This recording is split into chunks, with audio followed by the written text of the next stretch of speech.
တရားတော်နာကြွရောက်လာကြသောယောဂီသူတော်စင်များအားလုံးမိမိတို့ခန္ဓာကိုယ်အရိယာပုဂ္ဂလိမြတ်တစွာထိုင်ပြီးတော့အာယုန်တစ်ပါးစိတ်မသွားစေဘဲနဲ့တရားတော်ကိုနာယူနိုင်ကြပါပြီယနေ့သာသနာတော်နှစ်2562ခုနှစ်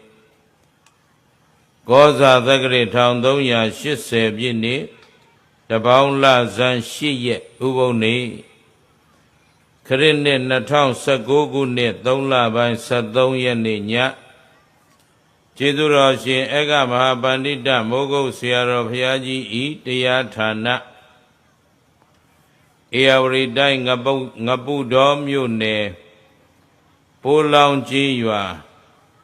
ဇီးကုန်းရပ်ကွက်ဓမ္မရင်ပြင်ဓမ္မပူဇနိယနေရာဌာန၌ငပုတော်မြို့နယ်ဂောဇကံတွင်သရင်သုံးဆံပြော်တော်မူကြကုန်သောမြတ်စွာဘုရားအမှုရှိသောအရိယာနွယ်ဝင်သံဃာတော်ထေအရှင်သူမြတ်အပေါင်းတို့အားဥထိပ်ပန်ဆင်လျက်ရွာမိရွာဖလူကြီးမင်းများအားအမှုထား၍ဓမ္မကဝေသီတရားလူတော်အဖွဲ့စန္ဒမုနာအခမဲ့လူနာပို့ဆောင်ရေးနှင့်ဓမ္မမိတ်ဆွေအပေါင်းတို့၏အထမအကျိန်ထေရဝါဒဓမ္မပူဇနိယအခါကာလစရုထညတရားတော်နာကြွရောက်လာကြသောယောဂီသူတော်စင်များအားလုံးစိတ်ချမ်းသာခြင်းကိုယ်ချမ်းသာခြင်းပြည့်စုံစွာနဲ့ဦးဇင်းတို့ဟောပြောပြသမဲ့သစ္စာတရားများကိုနာလဲနာနိုင်ကြပါစေနာတဲ့အတိုင်းလဲသိကြပါစေသိတဲ့အတိုင်းလဲဒီဘဝဒီခန္ဓာမစွန့်ကြခင်ကိုယ်ဒုက္ခကိုလက်ဆသိမ့်အောင်ကျင့်ကြံကြိုးကုပ်ပွားများအားထုတ်နိုင်ကြပါစေလို့ရှေးဥစွာမေတ္တာပို့သပေးလိုက်ပါတယ်နော်သစ္စာတရားတော်တို့ကိုဟောကြားရာ၌သစ္စာ၄ပါးမြတ်တရားတော်တို့ကိုဆရာမကုသယံဘူးဉာဏ်တော်မြတ်ဖြင့်ကိုယ်တော်တိုင်အကျွင်းမဲ့ထိုးတွင်သိမြင်အောင်မြင်တော်မူပြီးသတ္တဝါဝိနည်းအပေါင်းတို့အားသစ္စာရည်အေးအမြိုက်စေတော်တို့ကိုတိုက်ကြွတော်မူပြီးထသောမဟာကရုဏာတော်ရှင်ဗုဒ္ဓံမြတ်စွာဘုရားရှင်ကိုယ်တော်မြတ်ကြီးဤဂုဏ်တော်ကျေးဇူးတော်မြတ်စွာဘုရားရှင်ကိုယ်တော်မြတ်ကြီးကောင်းစွာဟောကြားဆုံးမတော်မူခဲ့၍ဆုံးမတော်မူသည့်အတိုင်းလိုက်နာကျင့်ဆောင်သောပုဂ္ဂိုလ်အပေါင်းတို့အားကျင့်ဆောင်သူတို့အလျောက်အခါမလင့်သောအကျိုးကျေးဇူးအထူးတို့ကိုပေးစေတတ်သောဓမ္မတရားတော်မြတ်တို့၏ဂုဏ်တော်ကျေးဇူးတော်မြတ်စွာဘုရားရှင်ကိုယ်တော်မြတ်ကြီး၏အဆုံးအမဓမ္မဒေသနာတော်တို့အားယနေ့နှစ်ပေါင်း2562ခုနှစ်တိုင်တိုင်အတွန်းရှိတည်တံ့ခိုင်မြဲအောင်အစဉ်အဆက်ထိမ့်သိမ့်စောင့်ရှောက်တော်မူလာကြကုန်သောသံဃံသံဃာတော်မြတ်အပေါင်းတို့၏ဂုဏ်တော်ကျေးဇူးတော်နှင့်တကွာဦးဇင်းအားဤသစ္စာ၄ပါးမြတ်တရားတော်တို့ကိုကိုယ်တိုင်လည်းနာကြားသိရှိနိုင်အောင်ယောဂီအပေါင်းသူတော်ကောင်းတို့အားလည်းယခုကဲ့သို့တဖန်ပြန်လဲဟောပြောညွှန်ကြားပြသနိုင်အောင်နိပေလံပြသွန်သင်ဆုံးမပြီးတော်မူခဲ့ကြသောဘဝတစ်ပါးသို့ကွယ်လွန်အနိစ္စရောက်သွားခဲ့ကြပြီးဖြစ်သောမွေးသဖခင်ကျေးဇူးရှင်ကြီးနှင့်မွေးသမိခင်ကျေးဇူးရှင်ကြီးတို့၏ဂုဏ်ကျေးဇူးဆရာသခင်ဖြစ်တော်မူသောကျေးဇူးတော်ရှင်ဧကမဟာပန္တိတမိုးကုတ်ဆရာတော်ဘုရားကြီး၏သီလဂုဏ်သမာဓိဂုဏ်ပညာဂုဏ်တို့အားပူဇော်သောအားဖြင့်၎င်းကျေးဇူးဆက်သောအားဖြင့်၎င်းဦးဇင်း၏မျက်မှောက်သို့ယနေ့တရားနာကြွရောက်လာကြသောတန်တရာဤဆွေတော်မျိုးတော်အပေါင်းတို့အားကျေးဇူးဆက်သောအနေနဲ့ဟောကြားသွားမယ်ဓမ္မဒေသနာယဓမ္မပူဇနိယဓမ္မဒါနကောင်းမှုနိဗ္ဗာန်စုနတ်လူသာဓုခေါ်စေသော ။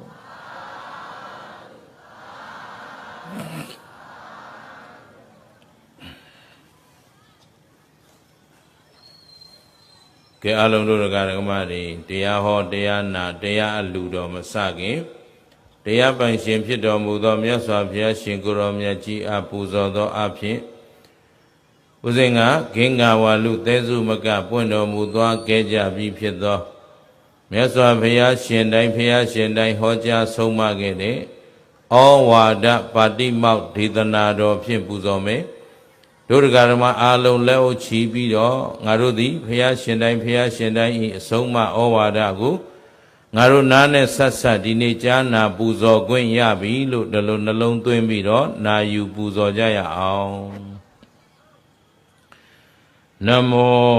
တတ္တဗဂဝတောအရဟတောသမ္မာသမ္ဗုဒ္ဓတ္တသဗ္ဗပါပတ္တအကရဏံ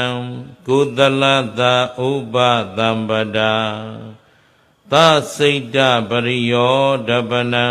ဣတံဗုဒ္ဓနာသာသနံခန္တီပရမံတပောတိတိခာနိဗ္ဗာနံပရမံဝရန္တိဗုဒ္ဓ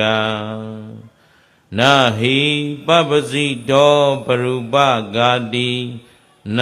သမနောဟောတိပရံဝိဟေထယံတောအနုပဝါဒောအနုပဂါတောပါတိမောက္ခေသသံဝရောမတ္တေညုတာသဗတ္တသမိန်ပန္တင်သတယနာတနံအဓိစိတ်တေသအာယောကောဣဒံ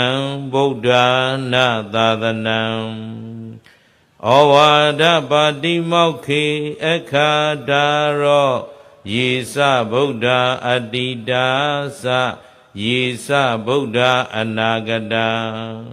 ဝိသုပန္နာသယေဗုဒ္ဓသဗ္ဗေဝန္ဒာမိတေအဟံသဗ္ဗပါပတ္တ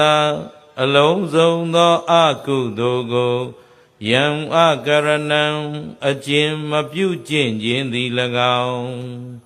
ကုသလတ္တကုသိုလ်ကိုယာဥပသမ္ပရာအကျင့်ပြည့်စုံစေခြင်းသည်၎င်းယံသစိတ်တပရိယောဓပနံအကျင့်မိမိစိတ်ကိုဖြူစင်စေခြင်းသည်၎င်းအဋ္ဌိရှိ၏ဣဒံဤအဆုံးအမပေါင်းတို့သည်ဗုဒ္ဓနာပွင့်တော်မူပြီးကြကုန်သောရှင်တော်ဗုဒ္ဓမြတ်စွာဘုရားရှင်တို့၏သာသနံကြီးစွာသောအဆုံးအမတော်သည်တိတိခာသီခံခြင်းဟုဆိုအပ်သောခန္တီသီခံခြင်းခန္တီသည်ပရမံမြတ်သောတပောအကျင့်သည်နိဗ္ဗာနံကိလေသာမှငြိမ်းအေးခြင်းနိဗ္ဗာန်ကိုပရမံမြတ်ဤဟု၍ဗုဒ္ဓမြတ်စွာဘုရားရှင်တို့သည်ဝရန္တိဟောတော်မူကြကုန်၏ပရုပဂာတိသူတစ်ပါးအသက်ကိုသတ်ဖြတ်လေရှိသောသူသည်ပပ္ပစီတော်ယဟန်မြည်သည်ဝါမြတ်သောအကျင့်ကိုကျင့်သုံးသောသူသည်နဟိဟောတိစင်စစ်မဖြစ်ပရံသူတစ်ပါးကိုဝိဟေထယံတော်ကိုယ်စိတ်ပင်ပန်းအောင်ညှဉ်းပန်းနှိပ်စက်လေရှိသောသူသည်သမနောဗုဒ္ဓဤတပိသာသာဝကမြည်သည်ဝါစိတ်နှလုံးငြိမ်းအေးချမ်းသာသူသည်နဟောတိမဖြစ်အနုပဝါဒောမဆွဆွဲမကဲ့ရဲ့ခြင်းသည်၎င်းအနုပဂါတောမငင်းစေမနှိပ်စက်ခြင်းသည်၎င်းပါတိမောက္ခေအကြည်မူဖြစ်သောကာယဝစီမနောသုံးလီသောသီလတို့၌တံဝရောစကောင်းစွာစောင့်စည်းခြင်းသည်၎င်းဗတ္တသမိန်ဆွမ်းဘောဇင်ဤမတ္တင်ညုတာစအတိုင်းရှိကိုသိသည်ဤအဖြစ်သည်၎င်းပန္တင်စတယနာတနံစိတ်ငြိမ်ရာဖြစ်သောနေရာကြောင်း၌နေခြင်းသည်၎င်း အတိစိတ်တေစိတ်ကိုအစိုးရခြင်းဒီဟုသောအတိစိတ်တာသိက္ခာပဒ၌အာယောကောစလုံးလပြုခြင်းသည်၎င်းအဋ္ဌိရှိ၏ဣဒံဤအဆုံးမပေါင်းတို့သည်ဗုဒ္ဓနံပွင့်တော်မူပြီးကြကုန်သောရှင်တော်ဗုဒ္ဓမြတ်စွာဘုရားရှင်တို့၏သာသနံကြီးစွာသောအဆုံးအမတော်သည်ဩဝါဒပါတိမောက္ခေဤဩဝါဒပါတိမောက္ဒေသနာသုံးဂါထာတော်တို့ကိုအခါတာရောသဗ္ဗညုတာရွှေဉဏ်တော်မြတ်ဖြင့်ဟောကြားဆုံးမတော်မူအပ်ကုန်သောအတ္တိတာကင်္ဂဝါလူသဲစုမကပွင့်တော်မူပြီးဖြစ်တော်မူကြကုန်သောယေဗုဒ္ဓစအကျင့်မြတ်စွာဘုရားရှင်တို့သည်၎င်းအနာဂတနောင်ပွင့်တော်မူလက်တန့်ဖြစ်တော်မူကြကုန်သောယေဗုဒ္ဓစအကျင့်အရှင်မေတ္တေယအစရှိကုန်သောမြတ်စွာဘုရားရှင်တို့သည်၎င်းပိစုပ္ပန္နာပွင့်တော်မူစေဖြစ်တော်မူကြကုန်သော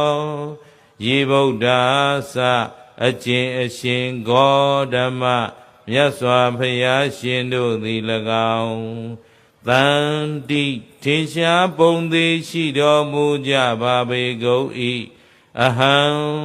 ယုံနာနှဖျားငါခန္ဓာကို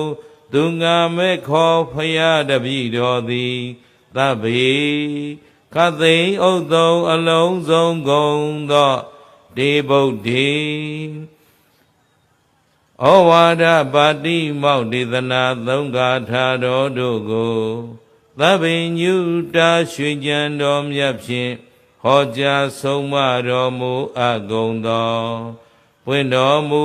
ပြီးပွင့်တော်မူလက်တန့်ပွင့်တော်မူစေထိုမြတ်စွာဘုရားရှင်ကိုယ်တော်မြတ်ကြီးတို့ကိုဝန္ဒာမိကာယဝစီမနောချီလျက်သုံးလီဒွါရပနာမဖြင့်နှိမ့်ချယိုကျိုးလက်ဆုံးမိုး၍ရှိခိုးကြောပါဤမြတ်စွာဘုရား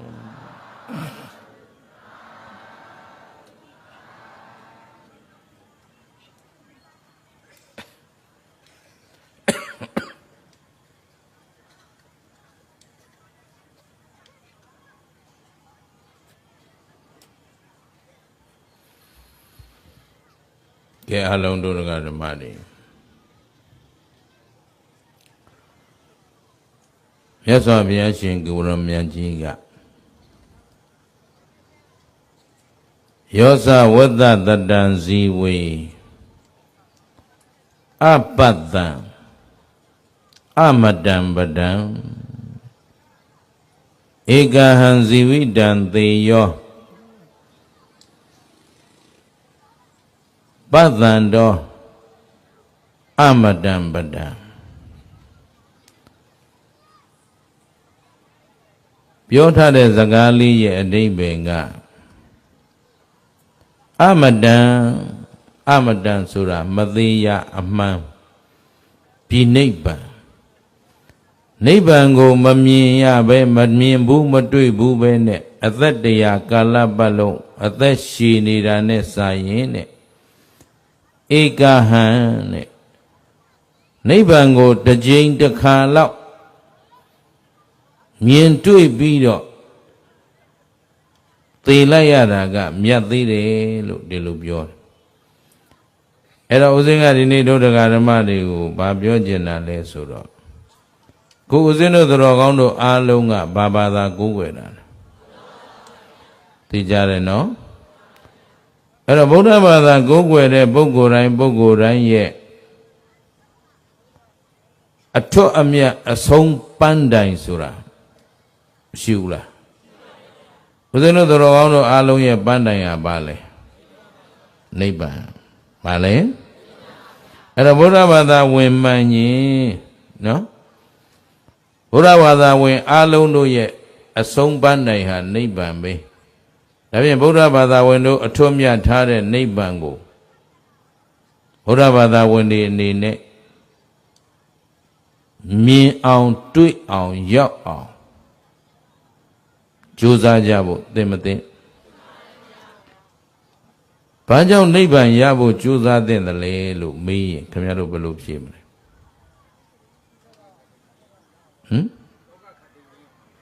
ဒီတခါကြီးခင်ဗျားတယောက်တည်းဖြေဟုတ်ပြီနော်အဲ့ဒီစကားကိုဦးဇင်းကဒီကွင်းမြင်တွေကတရားနာပိဋကအားလုံးသိစေချင်တာနော်နိဗ္ဗာန်ဆိုတာဘာလဲလို့မေးရင်ဒုက္ခခတ်သိမ်းကင်းငြိမ်းတာကိုဘာခေါ်လဲပြန်ပြောနိဗ္ဗာန်ဆိုတာဘာလဲဒုက္ခဆိုတာအခုခမည်းတော်ကျွတ်တို့မှာခန္ဓာရထားတော့အိုခြင်းဆင်းရဲမရှိဘူးလားအဲ့ဒီအိုခြင်းမျိုးနိဗ္ဗာန်မှာရှိလားအခုနာခြင်းဆင်းရဲကောမရှိဘူးလားအဲ့ဒီနာခြင်းဆင်းရဲမျိုးနိဗ္ဗာန်မှာရှိသလားကဲခုခမည်းတော်ကျွတ်တို့မသေးဘူးလားသိမှာလားအဲ့ဒီသေတာချမ်းသာလားဆင်းရဲလားအဲ့ဒီသေခြင်းဆင်းရဲမျိုးကောနိဗ္ဗာန်မှာရှိဘူးနောက်ပိယေဤဝိပယောကောဒုက္ခနဲ့ချစ်ခင်နှစ်သက်တွေ့တာတဲ့သူတွေနဲ့ကိုယ်ကွင်းရတဲ့ဒုက္ခကောမရှိဘူးလားအဲ့ဒီဒုက္ခမျိုးနိဗ္ဗာန်မှာဟုတ်ပြီမချစ်မနှစ်သက်တဲ့သူတွေနဲ့ပေါင်းသင်းဆက်ဆံနေရတဲ့ဒုက္ခမျိုးတွေကောရှိမရှိအဲ့ဒီဒုက္ခမျိုးနိဗ္ဗာန်မှာအခုခင်ဗျားတို့လူလောကမှာနေရတော့စာဝတ်နေရေးမပြည့်စုံတဲ့ဒုက္ခကိုရှိမရှိဘူးလားပြည့်စုံလာပြန်တော့လေသူတစ်ပါးချီးမှငားမှတောင်းမှရမ်းမှလူမှရက်မှကြောက်ရတဲ့ဒုက္ခကိုဒုက္ခပေါင်းစုံနဲ့မနေရဘူးလားအဲ့တော့ဒုက္ခခတ်သိမ်းကင်းခြင်းတာကိုဘာခေါ်လဲအဲ့တော့ဗုဒ္ဓဘာသာဖြစ်နေပြီးတော့နိဗ္ဗာန်ကိုမမြင်ပဲမတွေ့ပဲအသက်တရားရှည်နေတာနဲ့စာရင်နဲ့နိဗ္ဗာန်ကိုတစ်ခါလောက်မြင်ပြီးသိရတာကဗါတဲ့ရတယ်ဟုတ်ပြီနော်ဘာလို့ဒီလိုပြောသလဲလို့ဆိုတော့အခုဦးဇင်းတို့တော်ကောင်းတို့တွေနိဗ္ဗာန်မရောက်သေးတဲ့ပုဂ္ဂိုလ်တိုင်းဟာတန်တရားလဲနေတယ်ဆိုတာသိရမယ်ဗါတဲ့တန်တရားဆိုတော့ခမည်းတော်သိကြောက်မှာမဟုတ်ဘူးတဲ့ပြောရင်ဝတ်လဲနေတယ်ဗါတဲ့ခုခမည်းတော်မှာဝတ်ဒုက္ခတွေရှိနေတယ်လို့ဒါသိထားရမယ်ဆင်းရဲတစ်ခါချမ်းသာတလဲမြင့်တစ်ခါနှိမ့်တလဲနိုင်တစ်ခါရှုံးတလဲဝတ်ဆင်းရဲတွေမရှိဘူးလားအဲ့တော့အဲ့ဒီဝတ်တွေဘာကြောင့်လဲသလဲလို့တို့တွေကြည့်ရရင်ဦးဇင်းတို့တော်ကောင်းတို့မှာတဲ့တန်တရားတစ်လျှောက်လုံးကိုတန်တရားလဲနေမှသိခဲ့သလားမသိခဲ့ဘူးလားမသိဘူးခုကိုဝတ်ခံနေရမှန်းကောမသိဘူးမသိတာဘာခေါ်လဲအဲ့ဒါကျွမ်းကျင်ပြီးသားမသိတာဘာခေါ်လဲအဝိဇ္ဇာပစ္စယသာရုပြောတတ်ဆိုတတ်တယ်ဒီလောက်ဆိုဟောလို့ပြောလို့ရပါပြီနော်ဆရာတော်ဥက္ကောသံလာရတပည့်တွေသိမပေါ့ပါဘူးနော်တပတ်ခါကျတော့ဆရာတော်လာမှာပဲအဲ့တော့မသိတာဘာခေါ်လဲရမ်းလုံတာကအဝိဇ္ဇာပစ္စယ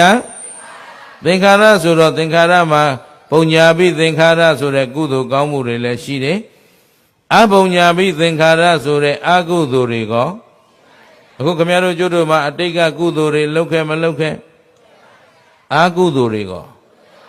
အတိတ်ဆိုတော့အတိတ်ဘဝကိုခဏထားအခုဒီဘဝဒီအရွယ်ထိနော်ပြီးခဲ့တဲ့အချိန်တစ်ချိန်လုံးမှာအကုသိုလ်လုပ်တဲ့အချိန်ကောကုသိုလ်လုပ်တဲ့အချိန်ကောဒါဖြင့်ကုသိုလ်လည်းရှိတယ်အဲ့ဒီကုသိုလ်အကုသိုလ်လုပ်ခဲ့တဲ့ကံတွေဟာလေလိုပြလိုလွင့်မာလားအကျိုးပေးမှာလားအဲ့ဒါဝတ်ခေါ်တယ်အဲ့တော့ကမ္မံဝိပါကတဆိုတဲ့အတိုင်းကံကဝတ်ကိုဖြစ်စေတော့သင်္ခါရပစ္စယဘာလာတဲ့ဝိညာဉ်ဆိုပြီးပြိတ္တိဝိညာဉ်မနေရဘူးလားအခုတော်ကောင်းတို့တွေဘယ်ဘဝမှာပြိတ္တိနေနေလဲလူဘဝမှာလူဘဝဆိုတာကံဆိုးလို့ရောက်တာလားကံကောင်းလို့ရောက်တာလူဖြစ်တာကံကောင်းလို့ဟုတ်ကဲ့လား ဗုဒ္ဓဘာသာဝင်ဖြစ်နေတာမြန်မာနိုင်ငံသားဖြစ်နေတာအောင်မဲတယ်ဟုတ်ပါလားကံကောင်းလို့ဒီဗယံဗရာနိုင်ငံကြီးမှာနင်တို့ဖြစ်တာကိုကံကောင်းတယ်ပြောသေးနော်ငါတော့မထင်ပါဘူးကဲဟုတ်ပြီဒါဖြင့်စာဝတ်နေရေးအတွက်မပြည့်မစုံလိုက်လံရှာဖွေပူပင်နေရတာက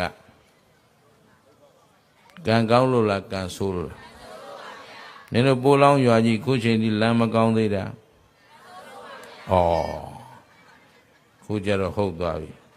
နော်နင်တို့မဆိုးဆိုးအောင်ပြောရတယ်အခုစီးပွားရေးရောပြည်လေကြရဲ့ခုနငါတကကြီးဩဇာကြားလိုက်တယ်နော်သူတို့ငါ့ကိုများများလူရမှာဆိုလို့လားမသိပါဘူးတခါတည်းမပြေလေတာကြီးပြောနေတာရောက်ကြတယ်နော်အဲ့တော့ကြည်စမ်းအဲ့စီးပွားရေးမပြေမလဲဖြစ်တာဘာကြောင့်ကောင်းတဲ့ကံကြောင့်လားဆိုးတဲ့ကံကြောင့်လားအဲ့တော့ဒီပရိသေတွေဝိညာဉ်နေကြတဲ့ကရင်ဝိညာဉ်ကနေနံရုပ်ဆိုပြီးခုယုံ nant တရားကြီးမရဘူးလားအဲ့ဒီယုံ nant တရားနေတတ်လာရလားဆိုပြီးမျက်စိနားနာလေးဟာကိုယ်စိတ်တွေမတွေ့ရဘူးလားတွေ့ရတော့မကောင်းတဲ့အာယုန်တွေမကောင်းတဲ့အနိဋ္ဌာယုန်တွေနဲ့တွေ့နေရတာကကံမကောင်းလို့ကောင်းတဲ့အာယုန်တွေနဲ့တွေ့ရတာကကံကောင်းလို့ကံကောင်းရင်အကျိုးပေးကံမကောင်းရင်ကောင်းတာလို့ရင်ကောင်းတာဖြစ်မှပြောနဲ့ကောင်းကျိုးပေးမယ်ပြန်ပြောကောင်းတာလို့ရင်မကောင်းတာလို့ရင်အဲ့တော့အဲ့ကောင်းကျိုးမကောင်းကျိုးတွေအခုလက်ရှိဘဝမှာလက်တွေ့ခံစားပြီးတော့မနေရဘူးလားအစဉ်ပြေတဲ့အခါလဲရှိတယ်အစဉ်ပြေတာဘာကြောင့်ကောင်းတဲ့ကံအကျိုးပေးနေလို့ဟုတ်လားအစဉ်မပြေတဲ့အခါရောအခုခင်ဗျားတို့မိသားစုချင်းချင်းကိုမပြေလည်တဲ့နေ့မရှိဘူးလား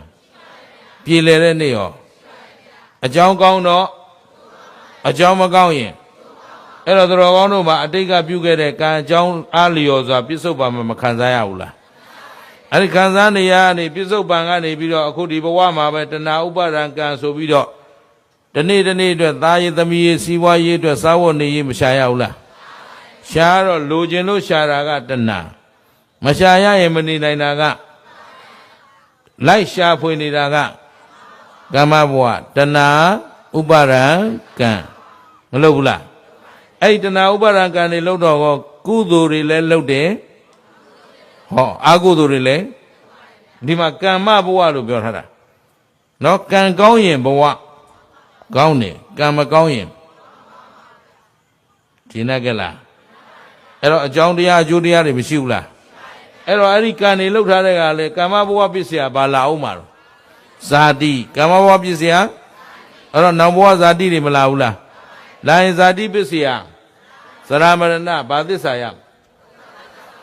အခုလက်ရှိရထားတဲ့ခန္ဓာကြီးရောဘာသစ္စာနောင်ရမယ့်ခန္ဓာရောအဲ့ဒုက္ခတွေအလိုလိုရတာလားအတိတ်ကအကြောင်းပြုခဲ့လို့လားအတိတ်အကြောင်းကဘာသစ္စာသမုဒိယသစ္စာလောက်ခဲ့လို့သမုဒိယလုံနေသေးသေး၍ဘာပဲရမကျင်တ်သလားအဲ့တော့ဒုက္ခသိမ့်ခြင်းရင်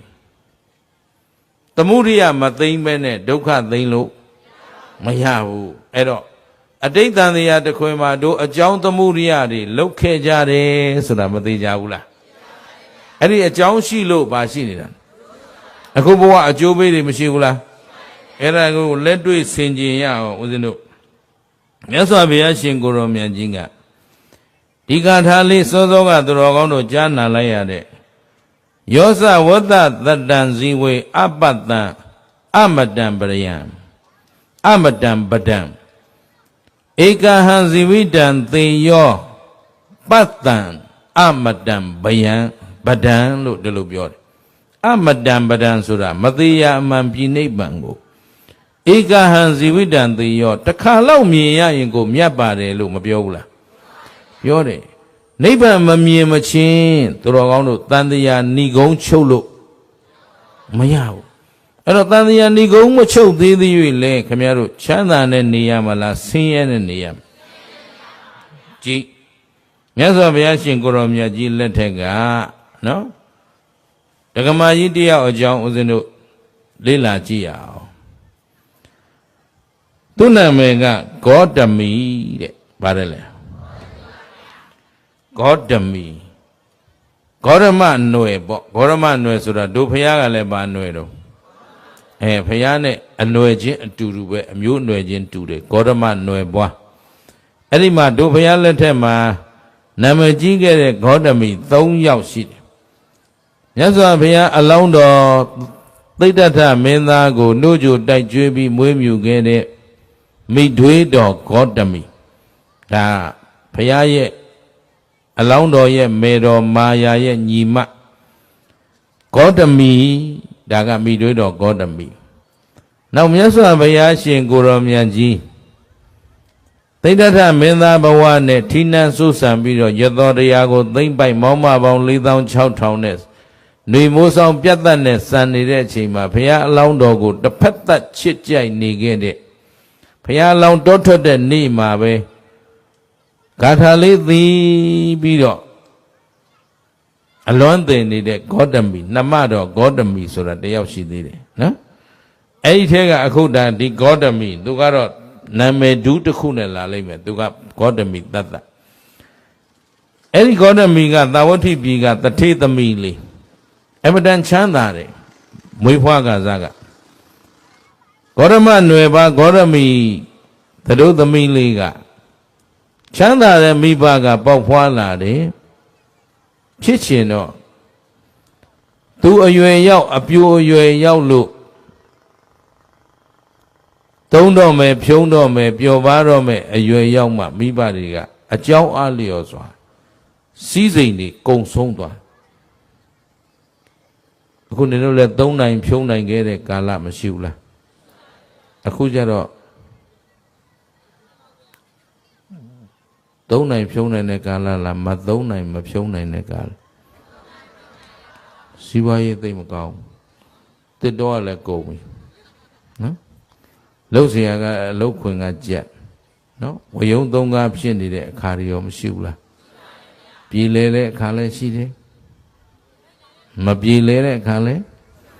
အခုဂေါရမီကလည်းမွေးတုန်းကတော့တထေသမီးပဲအရွယ်လဲရောက်ကောမွဲသွားလိုက်တာကုန်းကောက်เสียတောင်မရှိတော့မိဘနှစ်ပါးကိုသူကဒီသမီးလေးတယောက်တည်းရှိတာဆိုတော့ဒီသမီးကမိဘကလည်းအရွယ်လွန်သွားလို့မရှာနိုင်မဖွေနိုင်မလုံနိုင်မကင်နိုင်တဲ့အချိန်ကြမှာစီးစိမ်ကုန်သွားတော့ဒီသမီးလေးကရှာဖွေကျွေးရတော့မိဘကိုပင်ပင်ပန်းပန်းရှာဖွေကျွေးရတော့အပြိုရွယ်လေးဖြစ်ပေမဲ့ခန္ဓာကိုယ်ဖွင့်ပြိုးနိုင်ခြင်းမရှိတော့ဘဲနဲ့ကြုံလီပြီးတော့ပိန်နေလို့သူ့ကိုကိတ္တာဂေါရမီဗါတဲ့ကိတ္တာဂေါရမီဆိုတာအမတန်မှပိန်ပြီးတော့ကြုံလီတဲ့နော်အမျိုးသမီးလေးမို့လို့သူ့ကိုဂေါရမီနာမည်ကနေရှေ့ကပုတ်ကိတ္တာဂေါရမီပိန်6ကတ်နေတဲ့နော်ဂေါရမီနော်ပိန်သေးတဲ့ဂေါရမီမပိန်သေးပေါ့ဟုတ်လားအဲ့ဒါလို့နာမည်လေးတွင်ပြီးတော့နေတယ်သူကကိတ္တာဂေါရမီအဲ့ဒါသူ့လိုပဲထူးထူးခြားခြားဖြစ်နေတာကအဲ့ဒီသာဝတိပြည်မှာပဲ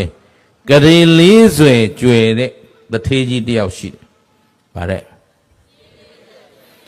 ဂရေဘယ်လောက်ရှိတယ်ဂရေ40ကျွယ်တဲ့တထေးကြီးတရက်ကြတော့မနေ့လင်းလာအေးရထမျက်နှာသိပြီးတော့ဗန္နာစိုးစီဗန္နာအိမ်မူရေးရတဲ့စီမံခန့်ခွဲဖို့အတွက်ဗန္နာတိုက်ဗန္နာဖွင့်ပြီးတော့ယူတဲ့အချိန်သူစည်းစိမ်ဗန္နာရွှေငွေတွေ6တန်ပရမများတွေအားလုံးကမီးသွေးတွေဖြစ်ဘာတွေဖြစ်ဗန္နာပိုက်ထဲမှာသူဒီနေ့အတွက်လုပ်ငန်းခွင်သုံးဆွဲဖို့ရွှေကလေးထုတ်ရောင်းမယ်ဆိုပြီးတော့ရွှေကြိုးလေးသွားယူတော့သူယူမယ်လဲလောက်ကောဘာတွေဖြစ်ကုန်စီးစိမ်မှန်သမျှလက်မမှာဆွဲထားလက်မှာစွတ်ထားတဲ့လက်ကောက်ဆွဲကြိုးကအစအားလုံးပါဖြစ်သွားလဲဆိုတော့မီးသွေးတွေဖြစ်သွားတယ်အဲ့ဒီမှာတထေးကြီးစီးစိမ်တွေကုန်ပြီငါအလကားဖြစ်ကုန်ပါပြီဆိုပြီးတော့စိတ်ဓာတ်တွေကြာပြီးတော့ အိယာဖြာကလဲစိတ်နှလုံးတွေပူပန်တာစီးစိမ်ကုန်သွားပြီမိသားစုစုလုံးအပူမီးတွေတဟုံးဟုံးတောက်ပေါ့အဲ့ဒီမှာတထေးဆိုတော့မိတ်ဆွေသင်္ကားရှိတော့မိတ်ဆွေတယောက်ကလာလေတော့အိမ်မှာတအိမ်လုံးကလည်းမျက်ရည်ဆက်လက်နဲ့တထေးကြီးကလည်းအိယာပေါ်မှာကရင်ပေါ်မှာပက်လက်ဆိုတော့တထေးကတော့မေးတယ်တထေးကြီးပဲရောက်နေတော့အိမ်မှာရှိပါတယ်တအိမ်လုံးလည်းမျက်နှာမကောင်းဘာဖြစ်နေကြလဲမပြောချင်ပါဘူးဒါပေမဲ့ငါတငယ်ချင်းပဲမလို့ကရင်ပေါ်မှာကဲပြောသားငါတွေ့သားဆိုတော့တငယ်ချင်းနှစ်ယောက်တွေ့တော့မေးတယ်မင်းဘာဖြစ်တာတော့ဒီလိုပဲကွာငါမပြောချင်ပါဘူးငါတော့ကုန်းပါပြီငါစည်းစိမ်နေအားလုံးဘာဖြစ်ကုန်မီးသွေးတွေဖြစ်ကုန်ဘာတွေဖြစ်ကုန်လဲအဲ့ဒါကြောင့်ငါစိတ်တက်ကြပြီးတော့ငါဘာလို့မှမသိဘူးကွာအခုလူလောကလည်းထွက်ဖို့မျက်နှာပြဖို့တောင်တော်တော်ခဲရင်းနေပြီဟိုမှာငါမိမလည်းပဲဆွဲထားတဲ့ဆွဲကြိုးအစားမီးသွေးခဲတွေဖြစ်နေတယ်အဲ့တော့ဘာမှငါတို့ရောင်းစားစရာသုံးစားစရာလည်းမရှိဘူးတို့တွေဘာလို့မှမသိဘူးဆိုတော့ဩဒါတငယ်ချင်းသူကလာလေတဲ့တငယ်ချင်းကမြတ်စွာဘုရားရဲ့သားတော်ဗုဒ္ဓဘာသာတဲ့ဘာဘာသာလဲဗုဒ္ဓဘာသာဆိုတော့ဗုဒ္ဓဘာသာတို့ရဲ့အခြေခံယုံကြည်ချက်ကသာဓုဗျာမေးတောင်မမေးရသေးဘူးဖြေတာထူးချွန်လိုက်တဲ့ကလေးတွေနော်သိကောင်းနေဗုဒ္ဓဘာသာမှန်ရင်အောက်ထစ်ဆုံးမှန်ကန်တဲ့ယုံကြည်ချက်တစ်ခုရှိရမယ်အဲ့ဒီယုံကြည်ချက်ကဘာလဲကံအကျိုးကောင်းတာလုပ်ရင်ကောင်းကျိုးပေးမယ်ပြန်ပြောမကောင်းတာလုပ်ရင်တူသောအကျိုးမထဗါတဲ့ပြန်ပြောသားသူများလှုပ်တာကိုအကျိုးပေးတာလားကိုလှုပ်တာကိုအကျိုးပေးတာလားသဗ္ဗေသတ္တကမ္မတကသတ္တဝါတွေဟာကံစီမံတဲ့အတိုင်းခံနေရတယ်ဆိုတာမသိကြဘူးလားဒါကိုတထေးတငယ်ချင်းကဗုဒ္ဓဘာသာဖြစ်နေတော့တမာဒိဋ္ဌိအယူရှိတော့သိတယ်တကယ်ရင်တဲ့ဒါအကြောင်းမလားလို့ဖြစ်လာတော့သူပိုင်ရှင်နဲ့တွေ့မှမင်းဒီစည်းစိမ်နေပြန်ရမှာမင်းတို့အတွက်ဥစ္စာရခြင်းကုန်သွားပြီပါတယ်ကုသိုလ်ကံအရှိန်စောကုန်ပြီးတော့ဘာအကျိုးပေးလာအကုသိုလ်အကျိုးပေးလာပြီဒီတော့ဥစ္စာရှင်အမှန်ရှာမရမယ်တကယ်ချင်းဘယ်လိုရှားမလဲကွာမင်းကလည်းစိတ်ညစ်နေပါလေဆိုမှမညစ်နဲ့မင်းကငါပြောတာအမှန်လာထမင်းအဲ့ဒီမိသွေးတွေယူဘာလို့ရမလို့ဈေးထဲမှာသွားလမ်းလေကောင်ဖြာခင်းပြီးရောက်ဘာလို့လဲလမ်းလေကောင်ဟာကွာမင်းစိတ်ညစ်နေပါလေဆိုမှငါမနှောက်စမ်းမနဲ့မင်းနောက်တာမဟုတ်ဘူးဟဲ့ကောင်သွားသူများတွေကအသီးအရွက်တွေအသားငါးတွေရောင်းတာနင်ကမီးသွေးတွေထိုင်ရောင်းနေသလားတထေးယူနေလားလို့ပြောရင်အေးကိုရှိတာကိုရောင်းတာဘာတတ်နိုင်မလဲလို့သာပြောလိုက်ဟုတ်ပြီနော်ဈေးဝယ်တဲ့လူကဒါမီးသွေးမြင်လို့မီးသွေးတွေပဲလို့ပြောပြီးမီးသွေးဝယ်ရင်မရောင်းနဲ့ထိုင်ရောင်းနေတာတော့မီးသွေးပဲအဲ့တော့တထေးကြီးမီးသွေးထိုင်ရောင်းနေသလားအေးဟုတ်တယ်သူများကကောက်ပဲစားစရာတောက်စရာတွေအဝတ်အထည်တွေဒီလိုရောင်းတာမင်းကမီးသွေးရောင်းသလားဟုတ်တယ်ငါရှိတာငါရောင်းတာလို့သာပြောလိုက်အေးအဲ့ဒီထဲမှာထူးခြားတဲ့ဈေးဝယ်ပါလာပြီးတော့ဟဲဘယ်နဲ့သူများတွေကအဝတ်တွေအထည်တွေစားစရာတောက်စရာတွေရောင်းတာမင်းကဆွဲကြိုးတွေလက်ကောက်တွေရွှေတွေငွေတွေကိုဖြာပေါ်ပုံရောင်းနေရသလားလို့မေးရင်တော့မင်းဘယ်မလဲအဲ့ဒီစိန်တွေရွှေတွေလို့မေးလိုက်ဒီမှာမတွေ့ဘူးလားလို့သူ့လက်နဲ့ကင်လိုက်ရင်စိန်ရွှေဖြစ်သွားလိမ့်အဲ့ဒီဖြစ်သွားတာကိုမင်းလက်ထက်ခံယူအဲ့ဒါမင်းရအဲ့တော့အကယ်၍အဲ့ဒါလို့ပြောလာတဲ့ပုဂ္ဂိုလ်ကမိန်းကလေးဖြစ်ခဲ့ရင်အိမ်တော်ရှိမရှိမေးပြီးမရှိရင်မင်းသားနဲ့ပေးစားအဲ့ဒီစည်းစိမ်အလုံးသူ့ပစ္စည်းသူပဲယူတော့သူပေးသလောက်ပဲမင်းစားတော့ဟုတ်ဘူးလားအကယ်၍ယောက်ျားလေးဖြစ်တဲ့လူကဈေးဝယ်လာရင်တွေ့တာဆိုရင်မင်းသမီးနဲ့ပေးစားလိုက်ဟုတ်ဘူးလားဟဲ့ အဲ့ဒါသူပစ္စည်းပဲသဘောပါသလားဥစ္စာပါစောင့်ကံစောင့်နဲ့မှတ်ထားဥစ္စာအသက်ကိုအောင်မယ်ပြောရလိုက်တာဒါဖြင့်ကိုယ့်အသက်ကိုဘယ်သူစောင့်ဉာဏ်စောင့်နေဘာစောင့်လဲကဲကိုအသက်ရှိအောင်ဂယုစိုက်ပြီးနေလို့ရနိုင်မရနိုင်အနာကင်းအောင်နေလို့မရဘူးလားအစားအသောက်ကိုဆင်ခြင်ပြီးတော့စားမယ်မှန်မှန်လေ့ကျင့်ခန်းလုပ်မယ်ကိုယ်လည်းလေ့ကျင့်ခန်းလုပ်မယ်ကျမ်းမာရေးအတွက်လိုက်စားမယ်ဆိုရင်အသက်ရှည်ရှည်အနာကင်းကင်းနေလို့ရနိုင်မရနိုင်အခုနင်တို့မြန်မာနိုင်ငံမှာယောဂါတွေထူပြောနေတာဘာဖြစ်လို့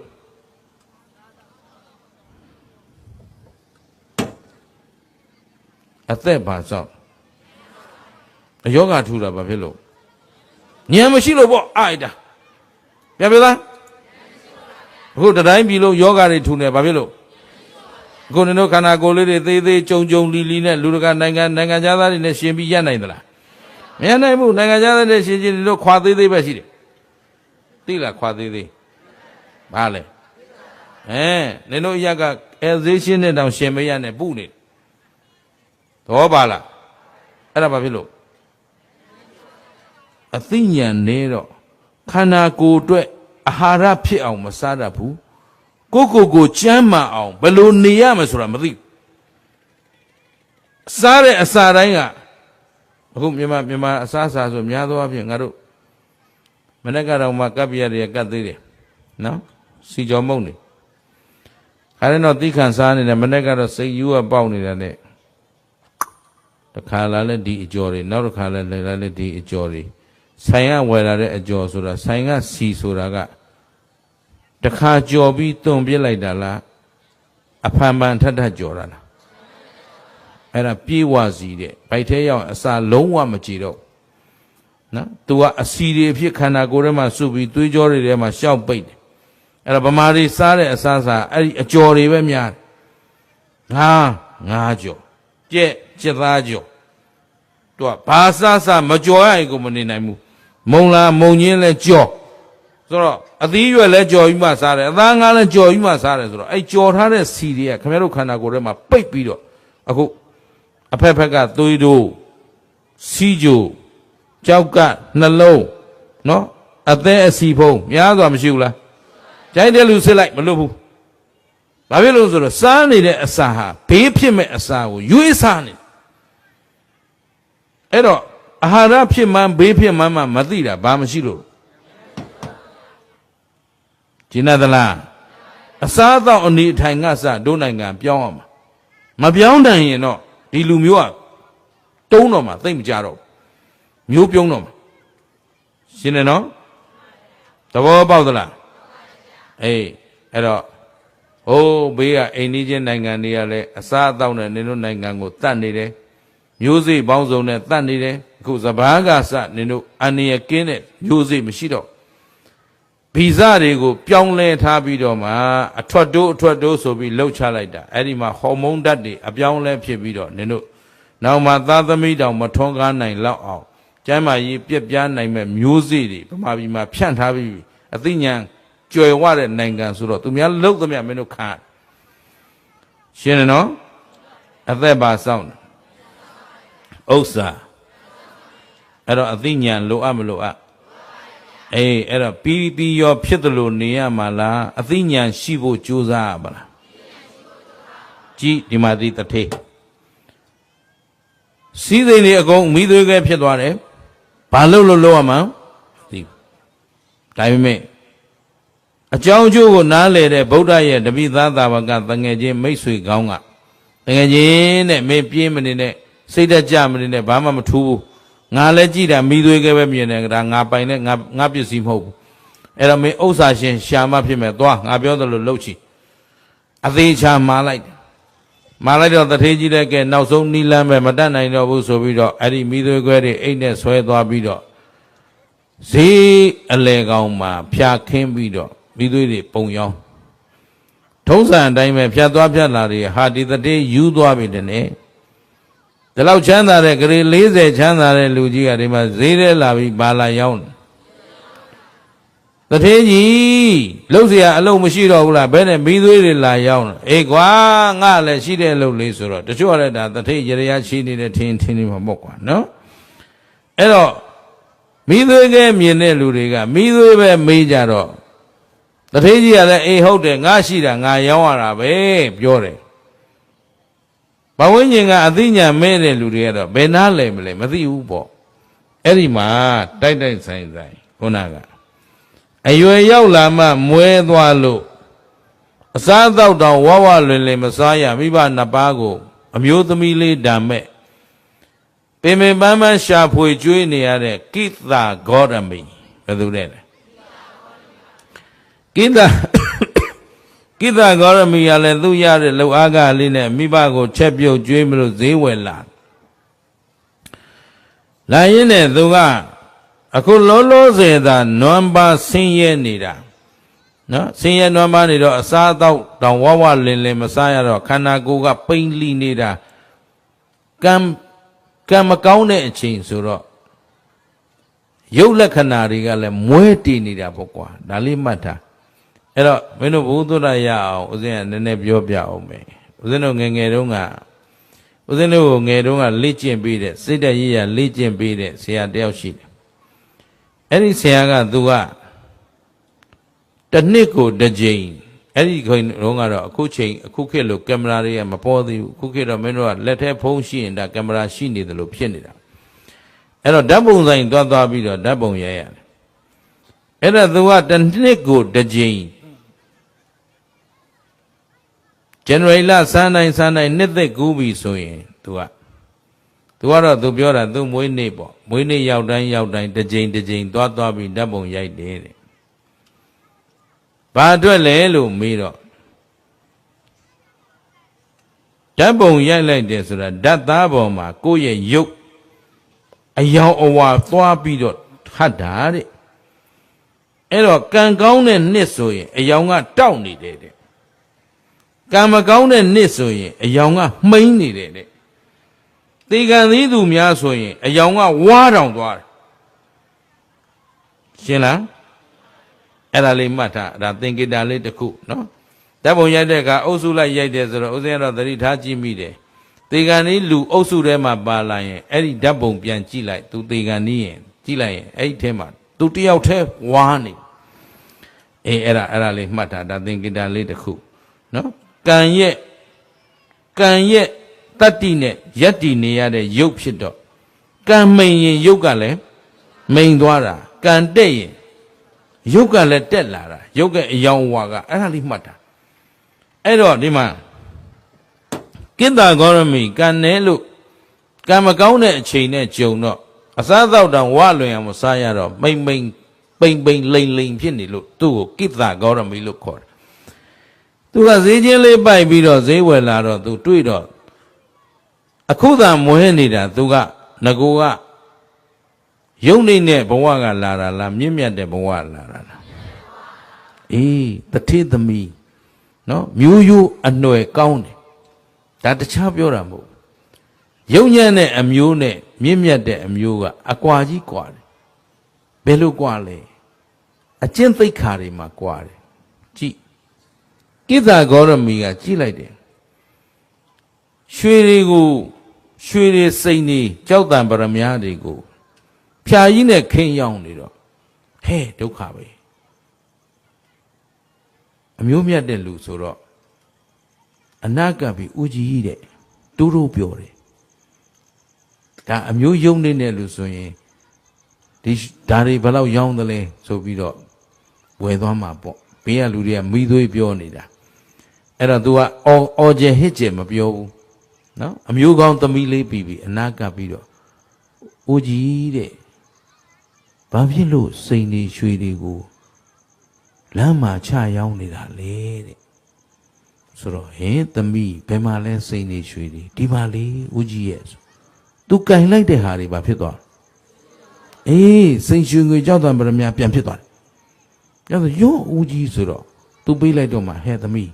တွေ့ပြီခဏလေးနင်ဘယ်မှာနေတာတော့ဆိုတော့မြို့စင်ကြီးဘုံပေါ့နော်စီးစိမ်ပြုတ်ကုံသွားတော့တိုက်တွေအိမ်တွေအကုန်ရောင်းဝယ်ပြီးတော့စင်ကြီးဘုံဟိုကျူးကျော်ရက်ွက်ကလေးမှာစင်စင်ရဲရဲနေတာပေါ့နော်ချိုချိုတဲ့အဲ့တော့အဲ့ဒီမှာနေတယ်ဆိုတော့လာလိုက်ခဲ့ဆိုပြီးတော့သူဖြာတဲ့ဟာလေးတွေထုတ်ထက်ပြီးတော့သိမ့်ပြီးတော့သွားတယ်သွားကြည့်တော့သူမိဘတွေနဲ့တွေ့ပြီးတော့ဒီကိတ္တဂေါရမီလေးကိုမေးကြည့်တော့အိမ်တော်ရသားကြပြီလားအိမ်တော်ရှိသလားမရှိဘူးမရှိရင်သူ့သားနဲ့ပေးစားပါမယ်ဒါဒီလိုပဲဥစ္စာရှင်တွေ့တာပါပဲဆိုနှုတ်နှစ်ဖက်မိဘတွေပြောဆိုကြောင်းလန်းတော့ဟိုမှာလဲဆင်းရဲနွမ်းပါပိန်လီနေတဲ့ဒီဘယ်လိုပြောမလို့နော်ငကြီးကြောက်ကြက်တင်ထားသလိုဟုတ်လားတယောက်တယောက်နင်တို့မိမတွေမတဲ့ရင်ဆဲတာမလားအဲ့ဒါဟုတ်လားအဲ့ဒါလို့နော်ဝချမ်းပြားထောင်ထားသလိုပဲလိမ့်မွေသီးလို့ဘယ်သူကြိုက်မဲ့လို့ရှိတော့ဘယ်သူမှကြိုက်မဲ့လို့မရှိဘူးအဲ့ဒါအခုဒီမှာတထေးကြီးကဂရေ40ကျွဲတဲ့တထေးကြီးကသူ့သားနဲ့ပေးစားမှာပဲဆိုတော့ဒီအမေဖေသဘောမတူဘဲနေမလားအဲ့ဒါနှခွဲအကြောင်းလန်းပြီးတော့မှကဲငါသားနဲ့ယူဆိုပြီးတော့မှဒီပစ္စည်းတွေနင်းပစ္စည်းတွေပဲသူ့လက်နဲ့ထိမှကြောက်တံပရမရွှေငွေပြန်ဖြစ်တယ်သူ့လက်နဲ့မထိမချင်းပါတွေဖြစ်မိသွေးတွေဆိုတော့ဒီပစ္စည်းအလုံးကိတ္တဂေါရမီမပိုင်ဘူးလားပိုင်သွားတယ်ပိုင်သွားတော့အခုတထေးသမီးတထေးကတော့တော့မဟုတ် तू ကတထေးမကြီးဖြစ်သွားတယ်ဒီပစ္စည်းအလုံးက तू ပိုင်တာဟုတ်ဗျ तू ပေးမှစားရတော့မှနှစ်ဖက်မိပါဟုတ်ကလားသို့တော့အမျိုးကောင်းသမီးဆိုတော့လက်ပစည်းအုပ်အပိုင်သိမ့်တာမဟုတ်ဘူးနှစ်ဖက်ကိုမျှတနော်မိဘသဖွယ်ပဲမိဘနှစ်ဖက်သောမိဘကိုပြုစုလှုပ်ကြွေးပြီးတော့နေတယ်ကဲဆင်းရဲတခါ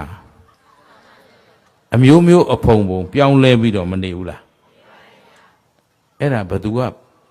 စီမံနေတာလေအဲ့ဒါဘသူစီမံတာအဲ့တော့ခုဦးဇင်းတို့သူတော်ကောင်းတို့မှာလဲကိတ္တဂေါရမီလို့ပဲကိတ္တဂေါရမီကအတိတ်အကြောင်းကောင်းခဲ့တဲ့အတွက်တထေးသမီးဘဝမရဘူးလားရပါမယ်အကြောင်းမကောင်းပြန်တော့အရွယ်ရောက်လာမှဘာဖြစ်သွားဦးဇင်းတို့ကဒါကိတ္တဂေါရမီဇတ်ကိုဟောရင်ဦးဇင်းတို့ကိုတွေ့ပေါ့ဦးဇင်းတို့ငယ်ငယ်ကဦးဇင်းတို့မိဘတွေကစီးပွားရေးအယောင်းဝယ်အမတန်ဖြစ်တာအခုနေတို့အရက်ဒေသတို့တရားကလေးတရားအကျိုးဆောင်ဖွဲ့ခေါင်းဆောင်ပြောသလိုအခုချိန်ကဗျာဒီဘက်ကစီးပွားရေးမဖြစ်ဘူးတဲ့အကုန်လုံးအဖက်ဖက်ကဒုက္ခရောက်နေကြတာတဲ့ဦးဇင်းရည်မိတယ်ဦးဇင်းတို့ငယ်ငယ်တုန်းကလည်းအရွယ်မရောက်ခင်ကိုမသုံးနိုင်မဖြုံးနိုင်ခင်တုန်းကတော့အိမ်မှာပတ်စံနေပေါ်လိုက်တာအဖေကရှာပေးတာကိုကဘန္နာဒိန်းလောက်ရတယ်သုံးမှမသုံးတတ်သေးပဲကိုစာလိကနန်းလေးရေးတတ်ပြီ၄တန်း၅တန်း၆တန်းရောက်ပြီဆိုတော့ကိုကစရင်ကင်ပေးရတယ်ဝင်ထုတ်လိုက်ရသွင်းလိုက်ရဒီဗီယိုကြီးတွေထဲမှာငွေတွေကိုသုံးမဲ့အရွယ်၈တန်း၉တန်းလဲရောက်ကိုရောအရွယ်ရောက်ပြီသုံးတော့မဲ့အချိန်လဲရောက်ကိုအိမ်ကမွဲသွားတာတပြားမှမရှိတော့အဲ့တော့အရွယ်ရောက်တော့တက္ကသိုလ်တက်တော့မယ်ဆိုပတ်စံမရှိတော့ကျောင်းထွက်ဖို့တောင်ကြိုးစားပြီးတော့မှအလုတ်လုတ်ပြီးတော့ကျောင်းတက်ရအဲ့တော့အကြောင်းတရားနဲ့အကျိုးတရားတွေဆိုတာမရှိဘူးလားဘာပေါ်မိနေရလို့ကံပေါ်မိနေရဘယ်ပေါ်မိနေရလဲအခုသူတော်ကောင်းတို့သဗ္ဗေတ္တာကာမတကာဆိုပြီးခမရတို့ကျွတ်တို့အားလုံးကဘယ်ပေါ်မိနေရကံပေါ်မိနေရတော့ကံမှာလဲတို့ပြုခဲ့တဲ့ထဲမှာအဝိဇ္ဇာပစ္စယသင်္ခါရအားလုံးမကြားဘူးလားကြားဘူးလေအဲ့ဒီသင်္ခါရမှာသင်္ခါရဆိုတော့ပုံညာပိသင်္ခါရအပုံညာပိသင်္ခါရဒီလိုမပြောဘူးလားပြောတော့ပုံညာပိဆိုတဲ့ကုသိုလ်ကောင်းမှုတွေလုပ်ခဲ့တာရောမရှိဘူးလားအကုသိုလ်တွေလုပ်ခဲ့တာရောကောင်းပြီအလုံးကိုယ့်ကိုအကျိုးပေးမဲ့ကံတွေကိုဘယ်သူလှုပ်ထားတာလဲသိကြတယ်နော်ကောင်းပြီအလုံးစဉ်းစားပြီးဖြေအခုအတိတ်ကသူတော်ကောင်းတို့လှုပ်ထားခဲ့တဲ့ကုသိုလ်ကောင်းမှုတွေရှိမရှိအကုသိုလ်တွေရောကဲဒီအချိန်မှာကုသိုလ်ကောင်းမှုပဲအကျိုးပေးပါအကုသိုလ်အကျိုးမပေးပါနဲ့ လုပ်လို့ရလားဒါဖြင့်ဒီဘဝအကုသိုလ်တွေကြီးအကုန်ကျိုးပေးလိုက်တော့ကွာမထူးနောက်ဘဝကျမှကုသိုလ်တွေကြီးခံစားတော့မယ်ရမလားဒါဖြင့်လှုပ်တုံးကတော့ကိုလှုပ်ခဲ့တာပဲအကျိုးပေးတဲ့အခါကျတော့ကိုပိုင်သလားကိုစီမံလို့ဘသူစီမံသွားတာကျေနပ်သလားဒါဖြင့်ရင်အခုခမည်းတော်ဘဝဟာကိုပိုင်ကိုဆိုင်တဲ့ဘဝလားကိုမပိုင်ကိုမဆိုင်တဲ့ဘဝလားကောင်းပြီဒါဖြင့်ရင်မပိုင်တဲ့ကံနဲ့ပဲတန်တရားလည်နေရင်ဒီအကျိုးပေးတွေဟာတည်မြဲဖို့ရှိပါမလားခိုင်မာမှုရောဒါဖြင့်ကံသည်ကိုပိုင်တဲ့တရားလားမပိုင်တဲ့တရားလားဒါဖြင့်ကိုပိုင်တရားရှာလို့ရမရကိုပိုင်နိုင်တာပါလေလာပြီကိုပိုင်နိုင်တာပါလေသီလပြန်ပြောအခုဒီမှာဗုဒ္ဓမြတ်စွာသာသနာရဲ့အနှစ်သာရကိုပြန်ကြည့်ရင်ဗုဒ္ဓအဆုံးအမသာသနာဘယ်နှရရှိလဲဘာလဲလဲသီလသမာဓိပညာပြန်ပြောမရှိဘူးလားအဲ့တော့အဲ့ဒီသီလသမာဓိပညာတရားတွေကိုကိုပိုင်ကိုဆိုင်ပိုင်ပိုင်နိုင်နိုင်ရယူထားလို့ရနိုင်မရနိုင်ကြည်အခုသူတော်ကောင်းတို့တွေအလုံးနားလည်ထားရမှာကအဓိသီလအဓိစိတ်ဓာအဓိပညာလို့ခေါ်တဲ့အခုသူတော်ကောင်းတို့တရားအထုတ်တဲ့အခါသီလသမာဓိပညာတရားတွေအထုတ်မယ်ဆိုရင်မဲ့ဉဏ်ဖူဉဏ်တရားတွေများရခဲ့ရင်သောတာပတ္တိမဲ့သောတာပတ္တိဖို့အဲ့ဒီမဲ့ပညာဖို့ပညာရသွားရင်အဲ့ဒီမဲ့ဖို့ဟာတော်ကောင်းတို့တဏ္ဍာကနေဘယ်တော့မှပျောက်ဆုံးသွားခြင်းမရှိတော့ဘူးကုံဆုံးသွားခြင်းဒါဖြင့်အဲ့ဒီမဲ့ဉဏ်သည်ကိုယ်ပိုင်မဖြစ်ဘူးလားဒါဖြင့်ခုတော်ကောင်းတို့လုံနေတဲ့ကံတွေကိုပိုင်သလားပိုင်သလားကောင်းတာလုပ်ရင်ကောင်းကျိုးပေးမယ်ဒါပေမဲ့ဘယ်ချိန်ကျိုးပေးမှာလဲအကြောင်းညီညွတ်တဲ့ချိန်အလုံးဘယ်ချိန်ကျိုးပေးမှာလဲဒါဖြင့်ကိုလိုချင်တဲ့အချိန်ရမှာလားသူကျိုးပေးမှရမှာလားဒါဖြင့်သူစီမံတဲ့အတိုင်းခံနေရတာနဲ့ကိုအလိုကိုကြိုက်တိုင်းစီမံရတာဘယ်ဟာကောင်းလဲဒါဖြင့်ကိုမပိုင်တဲ့ဘဝမှာပဲတန်တရားလည်နေကြမလားပိုင်အောင်ကြိုးစားမလားပိုင်အောင်ကြိုးစားလို့ရနိုင်မရနိုင်ပိုင်စရာလမ်းရှိမရှိအခုခင်ဗျားတို့ကိုဘဝကိုပိုင်ဖို့ကြိုးစားနိုင်တဲ့လမ်းမဲ့ခင်၈ပါးပါတယ်လေမဲ့ခင်၈ပါးသမာဓိဋ္ဌိသမာသင်္ကပ္ပဆိုပြီးမရှိဘူးလားရှိတော့ကဲကြည်စမ်းအလုံးနားလည်ပြီးသားတရားပဲပြောရအောင်ကိုဦးဇင်းတို့သူတော်ကောင်းတို့မှာရှိနေတာခန္ဓာဘယ်နှပါးပြောရလိုက်တာခန္ဓာဘယ်နှပါးခန္ဓာ၅ပါးအကျဉ်းချုံးရင်ဘာနဲ့ပါရုပ်တရားနဲ့မရှိဘူးလားကဲအဲ့ဒီယုံနာမှာအသိဉာဏ်နဲ့ရှင်ကြည့်လိုက်ကိုယ်ရုပ်ကလေးကိုကြည့်စမ်းမြဲသလားမမြဲဘူးလားကိုပိုင်သလားမပိုင်ဘူးလားဒါဖြင့်ဒီယုံနာသည်ဆင်းရဲသောခန္ဓာလားချမ်းသာသောခန္ဓာအခုသူတော်ကောင်းတို့မှာသူတော်ကောင်းတို့ကိုယ်စီယုတ်တရားရှိမရှိဒီယုတ်ကြီးကိုကိုယ့်ယုတ်ကိုပြန်ကြည့်စမ်းတနေ့တခြားပြိုလာသလားအိုလာသလားအိုပြီးရင်နာပြီးရင်မအိုနဲ့လို့ပြောမနာပါနဲ့လို့ပြောမသေးပါနဲ့လို့ပြောဒါဖြင့်ကိုပိုင်လို့လားမပိုင်လို့လားဒါဖြင့်ဒီယုတ်ကိုဘယ်သူပေးထားတာလဲကံပေးထားတာပြန်ပြောကံပေးထားတဲ့ယုတ်ဟုတ်ကလားအဲ့တော့ဒီယုတ်ကိုထောက်ပံ့တာကံစိတ်ဥရုအာဟာရဆိုမရှိဘူးလားအဲ့တော့အလုံးကံပေးထားတဲ့ယုတ်မို့လို့မြဲသလားမမြဲဘူးလားကျင်တယ်နော်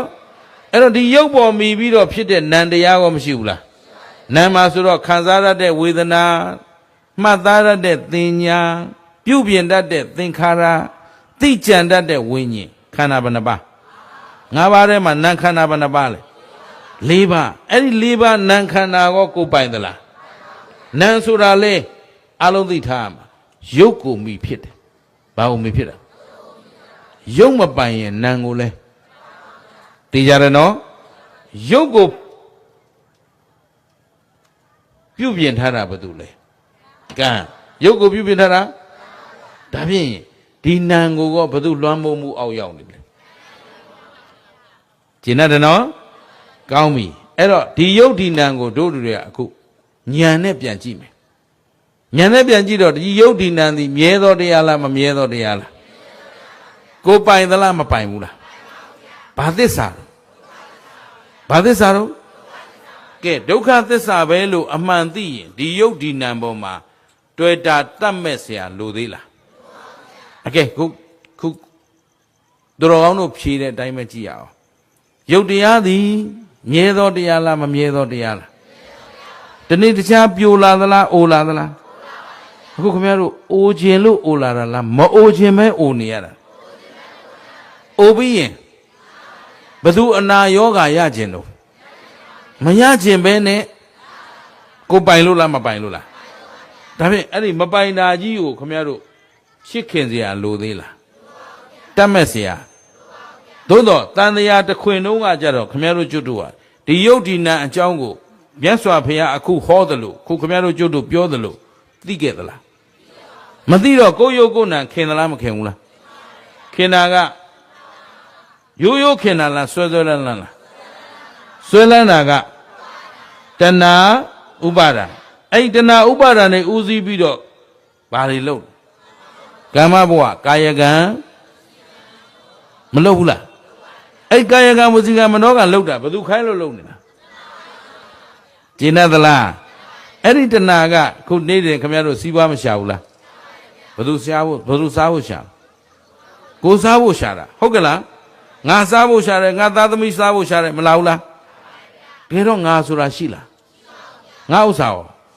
ငါဥစ္စာမရှိဘူးဆိုရင်ငါစားဖို့ရှာเสียရလဲငါသားသမီးစားဖို့ရှာเสียရလဲအဲ့တော့ငါလင်ငါသားငါမယားငါပစ္စည်းငါဥစ္စာဆိုတာလာစရာလိုသေးလားမလို့ဒီတဏှာမလာတော့ဘူးဆိုရင်ဥပါဒဏ်ရောလာအောင်မလားတဏှာနိရောဓဥပါဒနာနိရောဓတဏှာချုပ်ရင်ဥပါဒဏ်ချုပ်ရင်ကမ္မဘဝချုပ်ပြီတဏှာဥပါဒဏ်ကံချုပ်ပြီဆိုရင်ဘာသစ္စာသေးတော့သမုဒယသစ္စာသေးရင်နောက်ဒုက္ခလာစရာအကြောင်းကဲလက်စုပ်လက်ကင်ပိုင်နိုင်ဒီဉာဏ်ကြီးနဲ့သာကြည့်ယုံနာခန္ဓာဘာသစ္စာသိတဲ့ဉာဏ်ကမေဃသစ္စာနဲ့မမှန်ကန်သိသွားပြီဆိုဒီယုတ်ဒီနံပေါ်မှာတွေ့တာတတ်မဲ့နေကြလိုသေးလားကျင်သလားအဲ့တော့အခုခင်ဗျားတို့ကံစီမံတိုင်းခံနေရတယ်ဆိုတာဘာမပါလို့ဉာဏ်မပါလို့ဘာမပါလို့ဉာဏ်မပါတော့ဒီမှာကံကိုအုပ်ချုပ်ထားတဲ့ဘယ်သူလက်အောက်ရောက်နေတဏှာလက်အောက်ဘယ်သူလက်အောက်ကျင်ကြလားတကယ်တော့ဒီကိစ္စကောရမီဟာဘုံရှင်ကံရှင်ပါရမီရှင်နော်သူ့အကြောင်းကိုတိတိကျကျပြောရမယ်ဆိုရင်သူဟာလွန်ခဲ့တဲ့ကဘာတသိန်းအထက်ကဘဒုမုတ်တရာဖရာလက်ထက်မှာစူကြီးပန်လာတဲ့ပုဂ္ဂိုလ်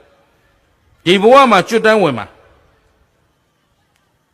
ဣတရက်ရဆိုတာသူရတဲ့ဣတရက်ကခေါင်းပါတဲ့သင်္ကန်းကိုဆောင်းတဲ့နေရာမှာဆိုတော့ပန်းတကူသင်္ကန်းဆောင်းပြီးတော့မှ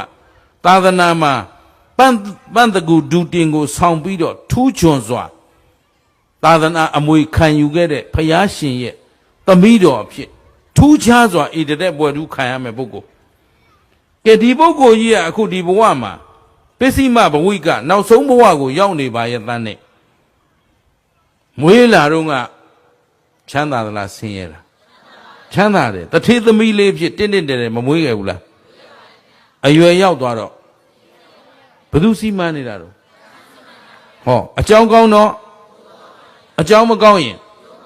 စုကြီးပန်ကြီးဖြစ်တဘာတသိန်းတိုင်ပါရမီဖြည့်လာခဲ့တဲ့ပါရမီရင်ကြီးဗျအဲ့ဒီပါရမီရင်အမျိုးသမီးကအခုတထေးသမီးဖြစ်မွေးလာတယ်မွေးလာပြီးအရွယ်လဲရောက်တော့မှဖြစ်သွားတော့ဆင်းရဲနွမ်းပါသွားတော့မိအိုဖအိုတခါတည်းပြုစုလှုပ်ကြွေးတော့တိမ်ပိန်လီကြုံလီနေလို့တို့အိန္ဒိယမှာဆိုရင်ဒါဒီမျိုးသမီးကြိုက်မဲ့လူမရှိဘူးခင်တွယ်မဲ့လူမရှိဘူးကမ်းလှမ်းတဲ့အမျိုးသားမရှိဘူးအဲ့တော့ဒီတိုင်းပဲသူအပြိုကြီးလှုပ်ပြီးတော့တခါတည်း မိဘပြုစုပြီးနေလိုက်ရတယ်ဟောတိုက်တိုက်ဆိုင်ဆိုင်အကြောင်းညီညွတ်လာတော့ဂရေ40ကျွယ်တဲ့သထေးကြီးကပစ္စည်းတွေအားလုံးပါဖြစ်သွားမိသွေးကွယ်ဘာကုံသွားလို့ဂျင်းတ်သလားအခုလည်းခင်ဗျားတို့ရှာဟဲဖွေဟဲရှာလို့ဖွေလို့ကောင်းတဲ့အချိန်မရှိဘူးလားကောင်းတော့သုံးဟဲဆွဲဟဲနဲ့တခါတည်းစူးစူးစောင်းစောင်းမလုပ်ထားဘူးတစ်ချိန်မှာကံကအကျိုးပေးညံ့လာခဲ့လို့ရှိရင်လို့တွက်မထားတဲ့လူတွေကြတော့ဗျံပရာသုံးလိုက်ဖြုံးလိုက်တော့ဟောအလုတ်ကင်လည်းမဲ့သွားရောအကုန်စားရမယ်တောက်ရမယ်ဖြစ်မကုန်ဘူးလားအေးဘာမရှိလို့ကျင်သလားအဲ့တော့ကံကိုစီမံနိုင်တာဘယ်သူတော့ကံကိုစီမံနိုင်တာအဲ့တော့အားလုံးဒီနေ့ဦးဇင်းကသိစေချင်တာကတန်တရားတစ်ခွင်လုံးမှာဦးဇင်းတို့သူတော်ကောင်းတို့ကဘယ်သူစီမံနဲ့နောက်လိုက်နေရတာသိကြတယ်နော်ဘယ်သူစီမံထားတာကံကြောင့်နံယုတ်ကြောင့်ကံအဖန်ပန်ဖြစ်ပြန်နီးလျော်မရှိဘူးလားဒါပေမဲ့အဲ့ဒီရှိမှရှိသေးတယ်ကံကိုအုပ်ချုပ်ထားတာကြတော့ဘယ်သူနဲ့ဘယ်သူအဝိဇ္ဇာနဲ့တဏှာအရင်ကံဥပါဒံကံကြောင့်ယုတ်နံပေါ်ဗါတဲ့အဝိဇ္ဇာနဲ့အရင်ကံကြည်အတိတ်ကံကိုအုပ်ချုပ်ထားတာဘယ်သူတော့ပြစ္ဆုတ်ပံကိုကံကိုအုပ်ချုပ်ထားတာကတဏှာနဲ့ပြန်ပြောတဏှာကလိုချင်တာချစ်ခင်တာနှစ်သက်တာသာယာတာဥပါဒံကဆွဲလန်းတာဟုတ်ကဲ့လားအခုခင်ဗျားတို့နေ့စဉ်နဲ့မြတ်ဒီတဏှာဥပါဒံခိုင်းသမျှမလုပ်ဘူးလားမစားရရင်မနေနိုင်ဘူးမသွားရရင်မနေနိုင်ဘူးမကြည့်ရရင်မနေနိုင်ဘူးမမြင်ရရင်မနေနိုင်ဘူးမကြားရရင်မနေနိုင်ဘူးမလားဟုတ်လားဒါကြတော့ဒီတဏှာဥပါဒံနေနဲ့ကံနေမလုပ်ကြဘူးလားလုပ်ကြတော့ဒီကံနေဆိုတာသူ့အလိုဖြစ်လာတာလားတဏှာဥပါဒံအုပ်ချုပ်ထားလို့ဖြစ်တာလားကျင်တတ်ကြလားအဲ့တော့ကံကိုအုပ်ချုပ်ထားတာကရိုးရိုးလေးတစ်လုံးနဲ့ပြောရင်ကိလေသာဘယ်သူအုပ်ချုပ်ထားတာအဲ့တော့အတိတ်ကဘယ်သူအုပ်ချုပ်ထားတော့အဝိဇ္ဇာဆိုတာသိတာလားမသိတာလားမသိဘူးဆိုတော့ဉာဏ်မပါဘူးအခုဉာဏ်ဆိုတာကဝိဇ္ဇာဉာဏ်ဆိုတာကဝိဇ္ဇာဆိုတော့ဒီသင်္ခါရအတိတ်ကသင်္ခါရလှုပ်တုံးကအဝိဇ္ဇာအုပ်ချုပ်ထားတဲ့အတွက်ကုသိုလ်တွေလည်းလှုပ်တယ်အကုသိုလ်တွေလည်းလှုပ်တယ်အဲ့ဒီမှာသူတော်ကောင်းတို့ကြားဘူးထားတဲ့စကားနဲ့ပဲအတိတ်ပဲရှင်းရအောင်အဝိဇ္ဇာပစ္စယသင်္ခါရမှာသင်္ခါရကပုံညာဘိသင်္ခါရလို့မပြောဘူးလားအပုံညာဘိသင်္ခါရလို့လည်းမပြောဘူးလားပြောတော့ပုံညာဘိဆိုတာပုံညာကောင်းမှုကုသိုလ်ကိုအဘိလွန်ကဲစွာအထိန်ကိုမရှိဘူးကုသိုလ်ကောင်းမှုကိုလွန်ကဲစွာလုပ်တယ်ပြန်ပြောကုသိုလ်ကောင်းမှုကိုအပုံညာဘိဆိုတော့အပုံညာဆိုတာမကောင်းမှုအကုသိုလ်အဘိဆိုတာလွန်ကဲစွာအကုသိုလ်လုပ်တဲ့လူကလည်းအထိန်ကိုမရှိဘူးကဲဦးဇင်းတို့ရိုးရိုးလေးပဲပြောရအောင်တဏှာနာနီမုတ်ဆိုးနာနီအဲ့တော့တဏှာသားသမီးကဘာပဲလုပ်တဏှာပဲလုပ်အဲ့ဒီတဏှာလုပ်ကအပြစ်ရှိပါတယ်လို့သူတို့သိလားဆင်းရဲကြောင်းလို့ရောသိလားပြောရင်ရောလက်ခံမလားမခံဘူးလေသူကဒီအလုပ်လုံးမှပတ်ဆိုင်ရမှာကိုရှင်းသလားတဏှာသားသမီးကလည်းတဏှာပဲလုပ်မယ်မုတ်ဆိုးသားသမီးကရောကျင်တတ်ကြလားအဲ့ဒါသိလို့လားမသိလို့လားမသိတဲ့အဝိဇ္ဇာဦးစီးထားတော့သူ့ဘဝအတွက်ဝမ်းရည်ပြည့်စုံဖို့တခိုးသားသမီးကဘာပဲလုပ်ခိုးတဲ့အလုပ်ပဲလုပ်တယ်လူလိန်သားသမီးရောကျင်တတ်ကြလားပွဲစားနာနီလူလိန်ဈေးစနာနီတော့တခိုးပေါ့ကွာဗါလဲဈေးစနာနီတော့ပွဲစားနာနီတော့ကဲအကုန်အဲ့လိုမဖြစ်ကုန်ဘူးလားဈေးရောက်တဲ့လူကလည်းမခိုးရင်မမြတ်ဘူးအဲ့တော့ခိုးကြတယ်ပွဲစားကလည်းမလိန်ရင်ကိုယ့်အတွက်မကြံဘူးရှင်းရလားကုသိုလ်တွေလားအကုသိုလ်တွေသိရလားမသိတာက ရမ်းလုံတာကဘာမပါလို့ဂျင်းနကလားအခုခင်ဗျားတို့ကျွတ်တို့ကရမ်းလုံမလားသိပြီးမှလုံသိတဲ့ဝိဇ္ဇာဉာဏ်ဦးစီးသွားရင်ကြတော့အဝိဇ္ဇာပစ္စယသင်္ခါရဖြစ်ပေမဲ့အဝိဇ္ဇာကဝိဇ္ဇာဖြစ်သွားရင်အဝိဇ္ဇာနိရောဓဖြစ်သွားတယ်အဝိဇ္ဇာချုပ်သွားရင်အဝိဇ္ဇာနိရောဓဘာဖြစ်လို့သင်္ခါရနိရောဓပြန်ပြောအဝိဇ္ဇာနိရောဓအဝိဇ္ဇာချုပ်ရင်သင်္ခါရချုပ်ရင်ဒီကံတွေအကျိုးပေးနိုင်သေးလားအကျိုးမပေးရင်ဒီခန္ဓာတွေရစရာအကြောင်းခန္ဓာမရရင်ဒုက္ခတွေလာအောင်မလားအဲ့တော့ဒုက္ခငြိမ်းချင်ရင်ဘာနဲ့သိရမလဲဘာနဲ့သိရမလဲကဲဒါဖြစ်ရင်တသံတရားလုံးဦးဇင်းတို့နေခဲ့ကြတာကကံအမိကံအဖပြန်ပြောဒီနေ့ကစပြီးဘုရားရှင်ရဲ့တပည့်သားဆိုရင်ဘာနဲ့နေရမလဲဉာဏ်အမိအဲ့တော့ဉာဏ်ရှိအောင်သတိထားဝရိယဆိုင်ပညာနဲ့ကြည့်ပြန်ပြောအဲ့တော့အတိတ်ကလှုပ်ထားတဲ့ထဲမှာကုသိုလ်လည်းရှိတယ်အဲ့ဒီကုသိုလ်အကုသိုလ်တွေဟာဘယ်အချိန်ကျိုးပေးပါလို့တို့စီမံလို့မရရင်တို့ကံအားကိုးနေတာဟာမှန်သလားကဲဒါဖြင့်ဘာအားကိုးမလဲဉာဏ်အားကိုးရင်ကိလေသာအလိုလိုက်ရမလားကိလေသာကိုဖယ်ရှားနိုင်အောင်ကြိုးစားရမလားအဲ့တော့တန်တရားတစ်ခွင်လုံးကကိုယ်ခန္ဓာကိုခင်တွယ်တဲ့စိတ်တွေနဲ့မလုပ်ခဲ့ဘူးလားအခုကိုကြည့်ဒီခန္ဓာကိုယ်ကြီးကခင်တွယ်စရာများရှိလားတကယ်ရှိတာယုတ်တရားနဲ့အဲ့ယုံနာနှစ်ပါးသည်မြဲသောတရားလားမမြဲသောတရားလားကိုပိုင်သလားမပိုင်ဘူးလား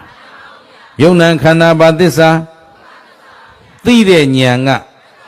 မေဃသစ္စာနဲ့မမှန်ကန်ကန်သိရင်ဒီခန္ဓာပေါ်မှာတွေ့တာတတ်မဲ့နေတဲ့တဏှာဥပါဒဏ်တွေလာအောင်မလားမလာရင်တဏှာဥပါဒံကာမမလာရင်နောက်ဘဝဇာတိဇရာမရဏတွေလာစရာအကြောင်းရှိသေးလားကျင်납ခဲ့လားအဲ့တော့အခုကိတ္တဂေါရမီဂရေ40ကျွယ်တဲ့တထေးကြီးရဲ့ပစ္စည်းတွေကိုသူ့လက်နဲ့ထိလိုက်တိုင်းပုံမှန်ရွှေငွေကြောက်တံပရမတွေပြန်မဖြစ်ဘူးလားဖြစ်တော့ဒီပစ္စည်းတွေဘယ်သူပိုင်သွားတော့ကိတ္တဂေါရမီပိုင်သွားပြီရှင်းတယ်နော်အဲ့တော့သူ့ကိုပိုင်ရှင်ဖြစ်ထားပြီးတော့တထေးကြီးကလည်းသူ့တငယ်ချင်းပြောတဲ့အတိုင်းပဲဒါမင်းပစ္စည်းတွေဖြစ်ပြီမင်းကျွေးသလောက်မွေးသလောက်ပဲငါတို့စားတော့မယ်ဆိုတော့အမျိုးကောင်းသမီးလေးဖြစ်တော့အိုးဒါမိခင်ဖခင်တို့ရဲ့ပစ္စည်းပါပဲအဲ့တော့ကျွန်တော်မျိုးမကပိုင်ဆိုင်တယ်ဆိုပေမဲ့မိဘတို့ပဲထိန်းချောင်းပေးပါပြန်လဲအနှံပြီးတော့တခါတည်းနှစ်ဖက်မိဘတွေပျော်ပျော်ရွှင်ရွှင်ပြေးလဲနဲ့အစင်ပြေချမ်းသာတဲ့အိမ်တော်စုလေးတစ်စုဖြည့်ပြီးတော့ပျော်ပျော်ရွှင်ရွှင်နေအဲ့ဒီကနေတထေးသားနဲ့ရပြီးတော့သားလေးတစ်ယောက်မွေးတယ်။ဘာမွေးလား။ဟောသားလေးပါရလာပြီဆိုတော့ကုသိုလ်ကောင်းကုသိုလ်ကံမကောင်းဘူးလား။အတိတ်ကံကုသိုလ်ကောင်းတော့တဦးလေးရသားလေးရတယ်။အဲ့တော့အိမ်တော်တစ်ခုမှာ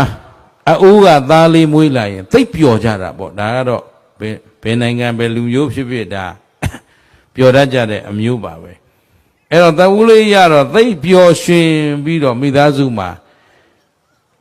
ဣဒဂေါရမီကလည်းတခါတည်းအိမ်တော်ရသားကြလို့သားလေးမွေးတော့လှပချောမွေးတဲ့သူတို့သမီးလေးဖြစ်လာတရေသားနဲ့အိမ်တော်ကြသားလေးရအမလီပျော်လိုက်ကြတာအဖိုးဘွားတွေကလည်းမြေးတွေရလို့ပြောယောက်ျားလုပ်တဲ့လူကလည်းသားလေးရလို့ပြောအမေလုပ်တဲ့လူကလည်းသမီးလေးရလို့ပြောကိတ္တဂေါရမီပြောတာပြောလို့မှမပြီးဒီကလေးကတီတီတာတာနော်ပြုံးတတ်ရေတတ်ပေါ့လာသားအရွယ်လေး5 6လနော်မှောက်တတ်ထိုင်တတ်သွားတတ်တဲ့အရွယ်လေးလည်းရောက်ကြောကံဆိုးကျင်တော့ဒီကလေးကတည်သွားပါလေရောဘာဖြစ်ပြန်ကြည်စမ်းသားလေးတည်သွားပြီကဲသူ့စိတ်ထဲမှာဘယ်လိုနေမလဲကဲသူကံကြည်စမ်းကံကောင်းကျင်တော့တထေးသမီးဖြစ်တယ်ကံဆိုးကျင်တော့မွဲသွားတယ်ကံကောင်းကျင်တော့ဂရေ40ချမ်းသာတဲ့တထေးသားနဲ့မရဘူးလားကံကောင်းကျင်တော့သားအုပ်လေးရောမမွေးဘူးလား ကန်ဆိုးခြင်းတော့ကောင်းတခါဘယ်သူစီမံနေတာလဲအခုလဲကိုဘဝခမရတို့ကိုဘဝကိုပြန်ပြီးတော့များသေချာလေးလာသုံးသပ်ကြည့်ရင်အကျိုးပေးကောင်းနေတဲ့အခါတွေရောမရှိဘူးလားမကောင်းတဲ့အခါရောကိုလိုချင်တာရအစဉ်ပြေနေတဲ့အခါတွေရောအစဉ်မပြေတဲ့အခါတွေရောဘယ်သူစီမံနေလို့ကျေနပ်ကြလားအခုကိတ္တဂေါရမီရဲ့ဘဝကိုကြည့်ချမ်းသာတဲ့ဘဝကပေါက်ဖွားတယ်အရွယ်ရောက်မှမွဲသွားတယ်တခါကံထလာပြန်တော့ဟုတ်ကလေး40ကျွယ်တဲ့မိသားစုကပစ္စည်းဥစ္စာတွေအကုန်ဆုံးရှုံးသွားတယ်သူ့လက်နဲ့ထိတယ်အကုန်ပြန်ရတယ်ကဲသူတထေးတော်ကြီးတထေးကြီးဖြစ်မသွားဘူးလားဖြစ်သွားရနေသားဥကလေးပါရလိုက်တော့အမတန်မှပြည့်စုံတဲ့ဘဝပျော်ရွှင်ပွဲရဘဝပြန်မရဘူးလားကဲပျော်လို့မှမပြီးသေးဘူးဘာဖြစ်သွားလဲကဲကံဟာအာကိုတိုက်တဲ့အရာလားအာမကိုတိုက်တဲ့အရာလားအဲ့တော့တတန်တရားလုံးတို့ဘာအာကိုပြီးနေလာတာလဲအဲ့တော့အခုတရားရှိဘာအာကိုရအဲ့တော့ဒီကိတ္တဂေါရမီဒီသားလေးကိုသူမိဘကဆင်းရဲမွဲတေသွားတယ်ဆိုပေမဲ့ तू ကလူသေးတာတခါမှမမြင်ဘူးတဲ့မမြင်ဘူးတော့သူ့သားလေးသေးတာကို तू မယုံဘူးသားသေးလေးကိုအားလုံးသောမိဘတွေနဲ့ရက်ွက်ကလူတွေကပြစ်တော့မယ်ဆိုတော့အမလီငါသားလေးမပြစ်ကြပါနဲ့သားလေးမသေးပါဘူးသားကလေးကိုပြန်ပေးကြပါဆိုပြီးတော့ဒီသားသေးကိုလူပြီးတော့ဆေးကုနိုင်မဲ့လူလိုက်ရှာတယ်ဟောသားသေးလေးပိုက်ပြီးတော့ငါသားလေးဆေးကုပေးကြပါငါသားလေးဆေးကုကြည့်ပေးကြပါဆေးကုနိုင်မဲ့လူမရှိဘူးလားတအိမ်ဝင်တအိမ်ထွက်တရွာဝင်တရွာထွက်နော်အယူတစ်ပိုင်းလို့ဟောလူသေးမမြင်ဘူးတော့သေနေတဲ့သားလေးဆေးကုလို့ရမယ်ထင်ပြီးဆေးလိုက်တောင်းကဲဒုက္ခမရောက်ဘူးလားဘယ်သူစီမံနေလို့တော့ဂျင်းနက်ကလားအဲ့တော့အခုလဲကိုဘဝကိုပြန်ကြည့်ကံစီမံထားတဲ့အတိုင်းသာနေကြရဲ့ငါတို့တို့ဒီလိုဗျံပရာဘေးကလွတ်နိုင်ပါမလားဒါဖြင့်ရင်တရားရှိဘာစီမံနိုင်အောင်ကြိုးစားအဲ့တော့သားသေးအတွက်ဆေးရှာရင်းနဲ့ဗုဒ္ဓဘုရားရှင်နဲ့သူတွေ့ရမယ်အဲ့တော့မှမသေးရာဆေးကိုသူတွေ့လိမ့်မယ်အဲ့တော့ခမည်းတော်ကမသေးရာဆေးရကြလားရတဲ့လားရတဲ့နဲ့ထင်ရင်မနေ့ပြန်ညဒီနေရာကိုကြွခဲ့ဟုတ်ပြီနော်အခုတော့မသေးရာဆေးရှာဖို့ကိတ္တဂေါရမီသားသေးပိုင်ပြီးလှိုက်ပြီးတော့သူ့သားလေးဆေးကုပေးဖို့ရှားနေတယ်ဒါလေးသာမှတ်ထားဘယ်သူစီမံနေလို့တော့အဲ့ဒါတို့တွေလည်းကံနောက်ပဲလိုက်ကြမလားဉာဏ်ဥစည်းနိုင်အောင်ကြိုးစားမလားအတိတ်တန်တရားတစ်ခွင်လုံးဘယ်သူစီမံသမျှခံခဲ့ရတာအခုခင်ဗျားတို့ကြားနာနေရတဲ့ကိတ္တဂေါရမီရောဘယ်သူစီမံနေတာတော့အေးအဲ့ဒါမနဲ့ဖြန်မြတ်စွာဘုရားကဘာထည့်ပေးမလို့ဉာဏ်ထည့်ပေးမယ်မသေးသေးကိုပေးလိုက်မယ်ရှင်းတယ်နော်အဲ့တော့မသေးသေးရကြည်ရင်မနဲ့ဖြန်ညဒီနေရာကြွားခဲ့ဟုတ်ပလားဒီနေ့တော့အခုငါတို့နားလည်သွားမှာတို့တန်တရားတစ်ခွင်လုံးဘယ်သူစီမံနေတာလဲဟုတ်ပြီအဲ့ဒီကံဘယ်သူလုပ်ခဲ့တာလဲကိုလုပ်ခဲ့တာဒါပေမဲ့ဘာမပါဘူးတော့ကျင်တယ်နော်ညာမပါတော့ကံကိုဥစည်းနိုင်စွာကျင်တယ်နော်စဉ်းစားသောတာပန်တည်သွားတဲ့ပုဂ္ဂိုလ်တယောက်နားလည်ကြည့်သောတာပန်တည်ရင်နိဗ္ဗာန်မမြင်ဘူးလားမြင်သွားရင်သူ့မှာအဓိသီလအဓိစိတ်ဓာတ်အဓိပညာဆိုတဲ့ကိုယ်ပိုင်တရားတွေရမသွားဘူးလားရသွားတော့သောတာပန်သည်ဟောဒီ32ပုံမှာအပယ်4ပုံကိုဘယ်တော့မှမသွားတော့ဘူးရှင်းလားသူကအထက်ကိုသာဆံပြီးတော့နောက်ဆုံးဘယ်ကိုသွားမှာနိဗ္ဗာန်သွားမှာသောတာပန်နဆိုတာဆံလန်းကိုသွားမဲ့ပုဂ္ဂိုလ်ဒီတော့သူ့ဘဝသူမပိုင်ဘူးလားပိုင်သွားသလားခုခမရတို့ကသိရင်ဘာဖြစ်အောင်မှာသိလားဘယ်ဘဝရောက်မှာတော့အခုဘယ်ဘဝလာခဲ့တာတော့ ကျင်တနော်ကဲဒါဖြင့်ငါတို့သိအောင်လုပ်လို့ရနိုင်မရနိုင်အဲ့ဒီနီးကိုမြတ်စွာဘုရားပေးလိမ့်မယ်ရှင်းသလားအဲ့တော့ကိုလန်းကိုသိချင်ရင်မနေ့ဖြန်ညကြွခဲ့ဟုတ်ပလားအဲ့တော့လမ်းမသိတဲ့ဘဝနဲ့သိကြမလားလမ်းသိအောင်ကြိုးစားမယ်ဒါဖြင့်ဒီနေ့စပြီးတတိထားဝရိယဆိုင်ပညာနဲ့ကြည်ဘာရှိအောင်ကြိုးစားဉာဏ်နဲ့ကြည့်လိုက်တော့တကယ်ရှိတာယုတ်တရားနဲ့ယုံနာအလုံးကမြဲသောတရားလားမမြဲသောတရားအလုံးကဖြစ်ပြီးရင်ကဲဖြစ်ပြီးပြတ်တာဘာသစ္စာသိတဲ့ဉာဏ်ကမေဃသစ္စာလာရင်ဒီဘက်ကလောဘဒေါသမောဟတဏမာနဒိဋ္ဌိတွေလာအောင်မလားကံအုပ်ချုပ်ထားတဲ့တရားတွေလာအောင်မလားအဲ့တော့ဘာသစ္စာသိလို့သမုဒိယသစ္စာကံကိုစီမံတဲ့တရားတွေသိပြီဆိုရင်ဉာဏ်ကသာခြေလည်နိုင်ရင်နောက်ဆုံးခမရတို့ဘာကိုမျက်မှောက်ပြုနိဗ္ဗာန်ကဘာသစ္စာနိရောဓသစ္စာနိဗ္ဗာန်ဘာသစ္စာနိရောဓဆိုတာဒုက္ခချုပ်ငြိမ်းရုပ်သိမ်းတာကိုနိရောဓခေါ်တဲ့အတွက်ဒီနေ့ကြားနာရတဲ့ကိတ္တဂေါရမီရဲ့မြင့်ကြီးတစ်ခါနှိမ့်ကြီးတစ်လက်ဗျံပရာဖြစ်နေတဲ့ကံစီမံရာကနေနော်ဉာဏ်နဲ့အတူတန်တရားလွတ်မြောက်ရေးလမ်းကြောင်းရှာကြဖို့နော်ကြိုးစားကြပါစို့လို့လေးစားစွာနဲ့တိုက်တွန်းရင်းဒီညဒီမြနဲ့ပဲနာကြစို့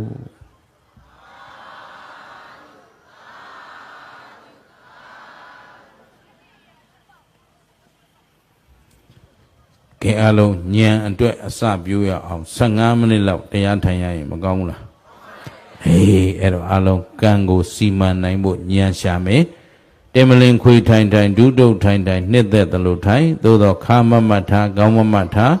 လက်ဖွားနှစ်ဖက်ရှက်လိမ္မာထိတ်ချင်းထိထားမယ်အရိယာဘုစိတ်တိုင်းကြရင်မျက်လွှာလေးချနာသီးဆုံးမှာတတိကလေလေးဖြည်းဖြည်းမှန်မှန်ရှူသွင်းမယ်ဖြည်းဖြည်းမှန်မှန်ပြန်ထုတ်ဝါဝရှူမယ်ဝါဝထုတ်မယ်စိတ်မပြန့်လွင့်ပါစေနဲ့ဦးလေးတိုင်းရဲ့6မော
ကိလေသာဆိုတာဘာလဲတဏှာမာနဒိဋ္ဌိတဏှာဆိုတာတွေ့တာမှုချစ်ခင်မှုပါရမှုနှစ်သက်မှုမာနဆိုတာထောင်လွှမ်းမှုဒိဋ္ဌိဆိုတာအယူမှားရှိနေတဲ့ယုတ်တရားနံတရားတွေပေါ်မှာငါကိုငါဟာငါဥစ္စာလို့ယူဆတာအဲဒီဒိဋ္ဌိကိလေသာကကံကိုဥစ္စာလို့အဲဒီမှာလည်းကိုယ်ရောပရိယေကျွေတဲ့တရားကောင်းလေကံပဲဆိုးလေကံပဲကံနဲ့တကံနဲ့ကံလွှဲချပြီးတော့ငါတို့ကံကိုအပြစ်ဖွဲ့ပြီးနေကြကြမြတ်စွာဘုရားကလည်းကံကြောင့်လို့ဟောအဲ့ဒီမှာတကယ်အနိစ္စအရင်စစ်ကြည့်ရင်ကံကိုအပြစ်ပုံချနေတော့နောက်ကတကယ်လက်သက်တရားခံအရင်ကလွတ်ကံကိုစီမံနာဘယ်လိုလဲ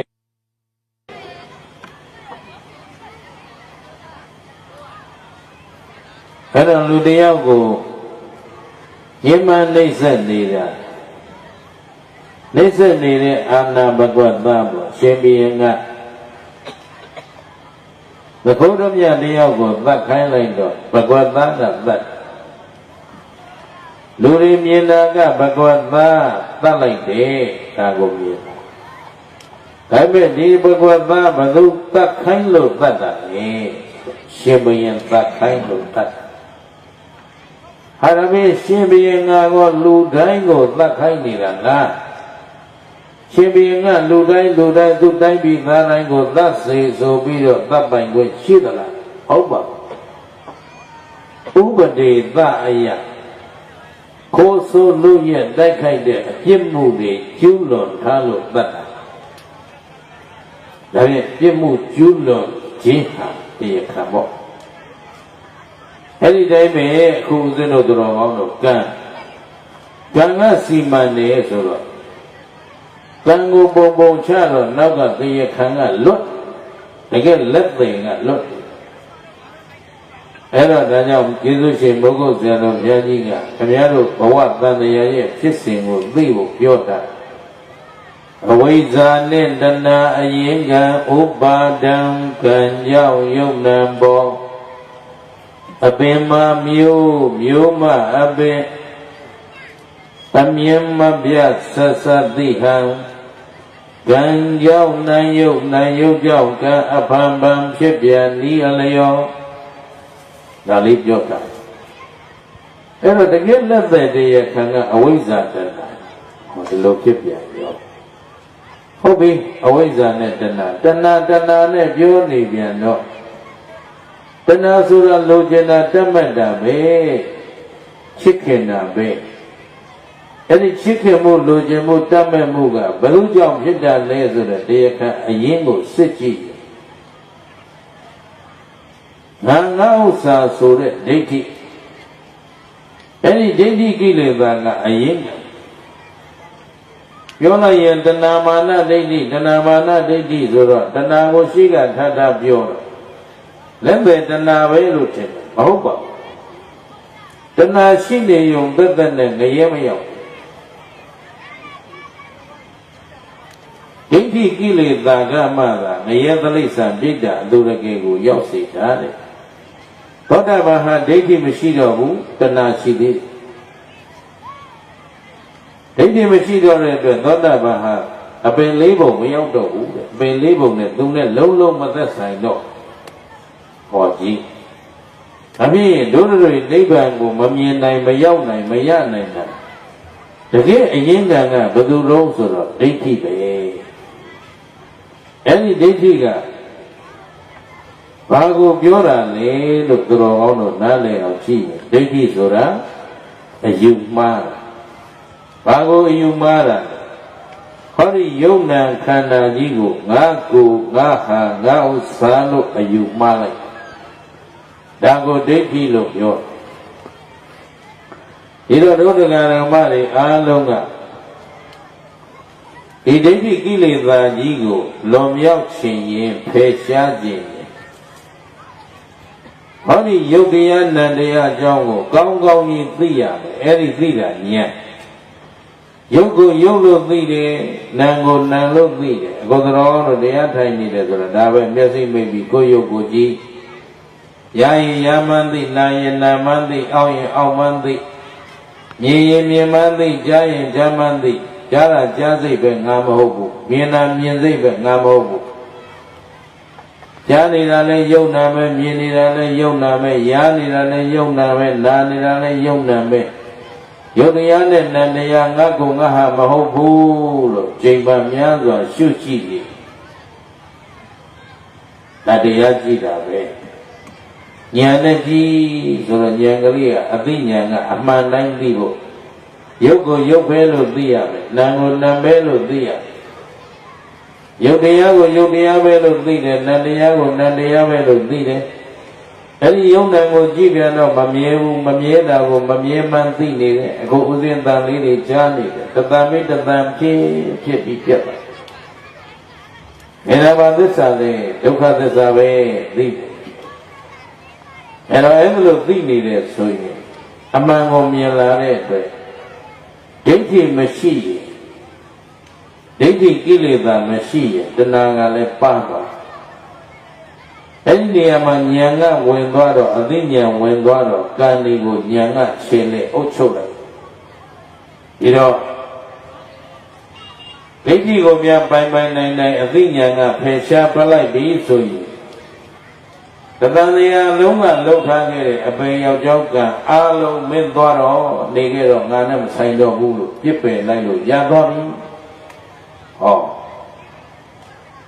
ပုဂ္ဂိုလ်ကိုပိုင်နိုင်သွားပြီငါအပင်လေးဖို့သွားကြရမလို့တော့ဘူးဒီလိုပိုင်နိုင်သိသွားအဲ့ဒါမြတ်စွာဘုရားကသားကြီးရဲ့အလောင်းကလေးကိုပွေးပြီးတော့စိတ်ကုပေးကြပါစိတ်ကုပေးကြပါသူသားကလေးကိုစိတ်ကုပေးပါသားလေးနေမကောင်းဘူးစိတ်ကုပေးပါနဲ့အယူတစ်ပိုင်းတကြောအောပြီးအကူကြီးတောင်းနေရှာတဲ့ဣဒ္ဓဂေါရမူကိုလက်ပြန်တရားပြပြီးတော့သူကမတရားလမ်းကိုပို့တယ်မတရားကိုအမှန်မြင်သွားတဲ့ကိတ္တဂေါရမီကြတော့ကံရဲ့လက်အောက်ကလွတ်သွားအဲ့ဒါလေးကိုမြတ်စွာဘုရားကယောသဝတ္တတတ္တံဇီဝေအပတ္တံအမတံဘယံဧကဟံဇီဝိတံသေယောပတ္တံအမတံဘယံဒီလိုလေးဒီကွာတဲ့ကြည်ကြစမ်းမတရားမှမြင်နိဗ္ဗာန်ကိုမတွေ့မရှိဘဲနဲ့အသက်တရားနေရတာနဲ့စာရင်ဒီချိန်တစ်ခါလောက်မတရားလေးမြင်ပြီးသိလိုက်ရတာမြတ်တဟိမြတ်စွာဘုရားကဒီဒေသနာကိုဟောအသိဉာဏ်သောတာပတ္တိမဲ့သောတာပတ္တိဖို့ဆိုတဲ့သောတာပတ္တိမဲ့ဉာဏ်သောတာပတ္တိဘုံဉာဏ်ဟောတဂရဂာမိမဲ့ဉာဏ်တဂရဂာမိဘုံဉာဏ်အနာဂาမိမဉ္ဇဉ်အနာဂาမိဘုံဉ္ဇဉ်အရဟတမဉ္ဇဉ်အရဟတဘုံဉ္ဇဉ်အဲ့ဒီဉာဏ်လေးကိုယ်ပိုင်ဖြစ်လာပြီဆိုရင်ခင်ဗျားတို့ဒါဟာထာဝရဘယ်တော့မှပျောက်ပြတ်မသွားတော့မယ်ကိုယ်ပိုင်ပစ္စည်းတွေအခုအနမတက်ကသံဃာကဒီနေ့ဒီခင်ဗျားတို့ရှာနေတဲ့စိတ်ရွှင်ငွေကြောက်တံပရမညာနဲ့ကိုမပိုင်ဘူးအကုန်ကိုထားပစ်ခဲ့ရ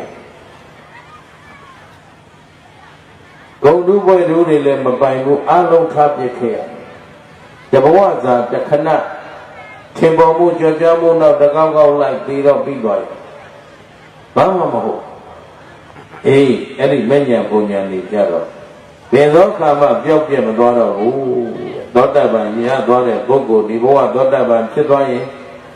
နောက်ထပ်9ဘဝမွေးမယ်မွေးလာနိုင်တဲ့သောတပန်အဖြစ်ကနေရုပ်ရော့မသွားတော့ဘူးသောတပန်အဖြစ်ပဲမွေးသက္ကရာကံကလည်းနောက်ဘဝသက္ကရာကံအဖြစ်ပဲတည်ရမယ်အနာကံကလည်းအနာကံအဖြစ်ပဲ နေဟာဘယ်တော့မှပဲခိုးသူပဲသမျှပဲသဘုံပဲမင်းကမှဖြစ်စည်းပြလို့သိမ့်ပိုက်လို့မရဘူးကိုယ်ပိုင်ပစ္စည်းဖြစ်သွားအဲ့တော့ကံကိုပြုတ်ထားတာမှန်ပေမဲ့ကိုယ်တို့ပြုတယ်ကောင်းကျိုးပေးမှာတော့အမှန်ပဲဒါပေမဲ့ဘယ်အချိန်ကျိုးပေးမှာတော့ဘယ်နေရာမှာတော့ဘယ်သူမှစီမံပိုင်ခွင့်မရှိဘူးအကုသိုလ်တွေလုပ်ထားတယ်ဘယ်အချိန်ကျိုးပေးမှာမသိဘူးဒါကြောင့်အခုခင်ဗျားတို့ကျွတ်တို့တွေပြစ္ဆုတ်ပံကိုမျက်စိရှိနေအကုသိုလ်လုံးပြီးတော့ချမ်းသာနေတာဒီတပုံကြီးပဲသူအကုသိုလ်လုပ်လို့ချမ်းသာနေတာလားမဟုတ်ဘူးအကုသိုလ်အကျိုးပေးဟာဘယ်တော့မှချမ်းသာလို့မပေးဘူးသူလုပ်နေတာအကုသိုလ်ဒါပေမဲ့အကုသိုလ်အကျိုးပေးမဲ့အလှဲ့မကြုံသေးတော့အတိတ်ကကုသိုလ်အကျိုးပေးနေတော့သူကကောင်းကျိုးတွေခံစားပြီးနေရအဲ့ဒါကိုအသိဉာဏ်များမပြည့်စုံဘူးဆိုရင်အကုသိုလ်ကြောင့်ချမ်းသာနေတယ်လို့တော့အထင်ရောက်သွားတချို့ကုသိုလ်တွေလုပ်တရားတွေထိုင်တရားတွေအထုတ်မှန်သောသနာပြောသမာအာဇီဝနဲ့နေဆင်းရဲလိုက်တာသားဖို့သမီးဖို့ဆွေဖို့မျိုးဖို့လင်ဖို့မယဖို့တွေနဲ့ပို့လိုက်တာကောင်းမှုတွေကြောင့်ပူနေတာလားမဟုတ်ပါဘူး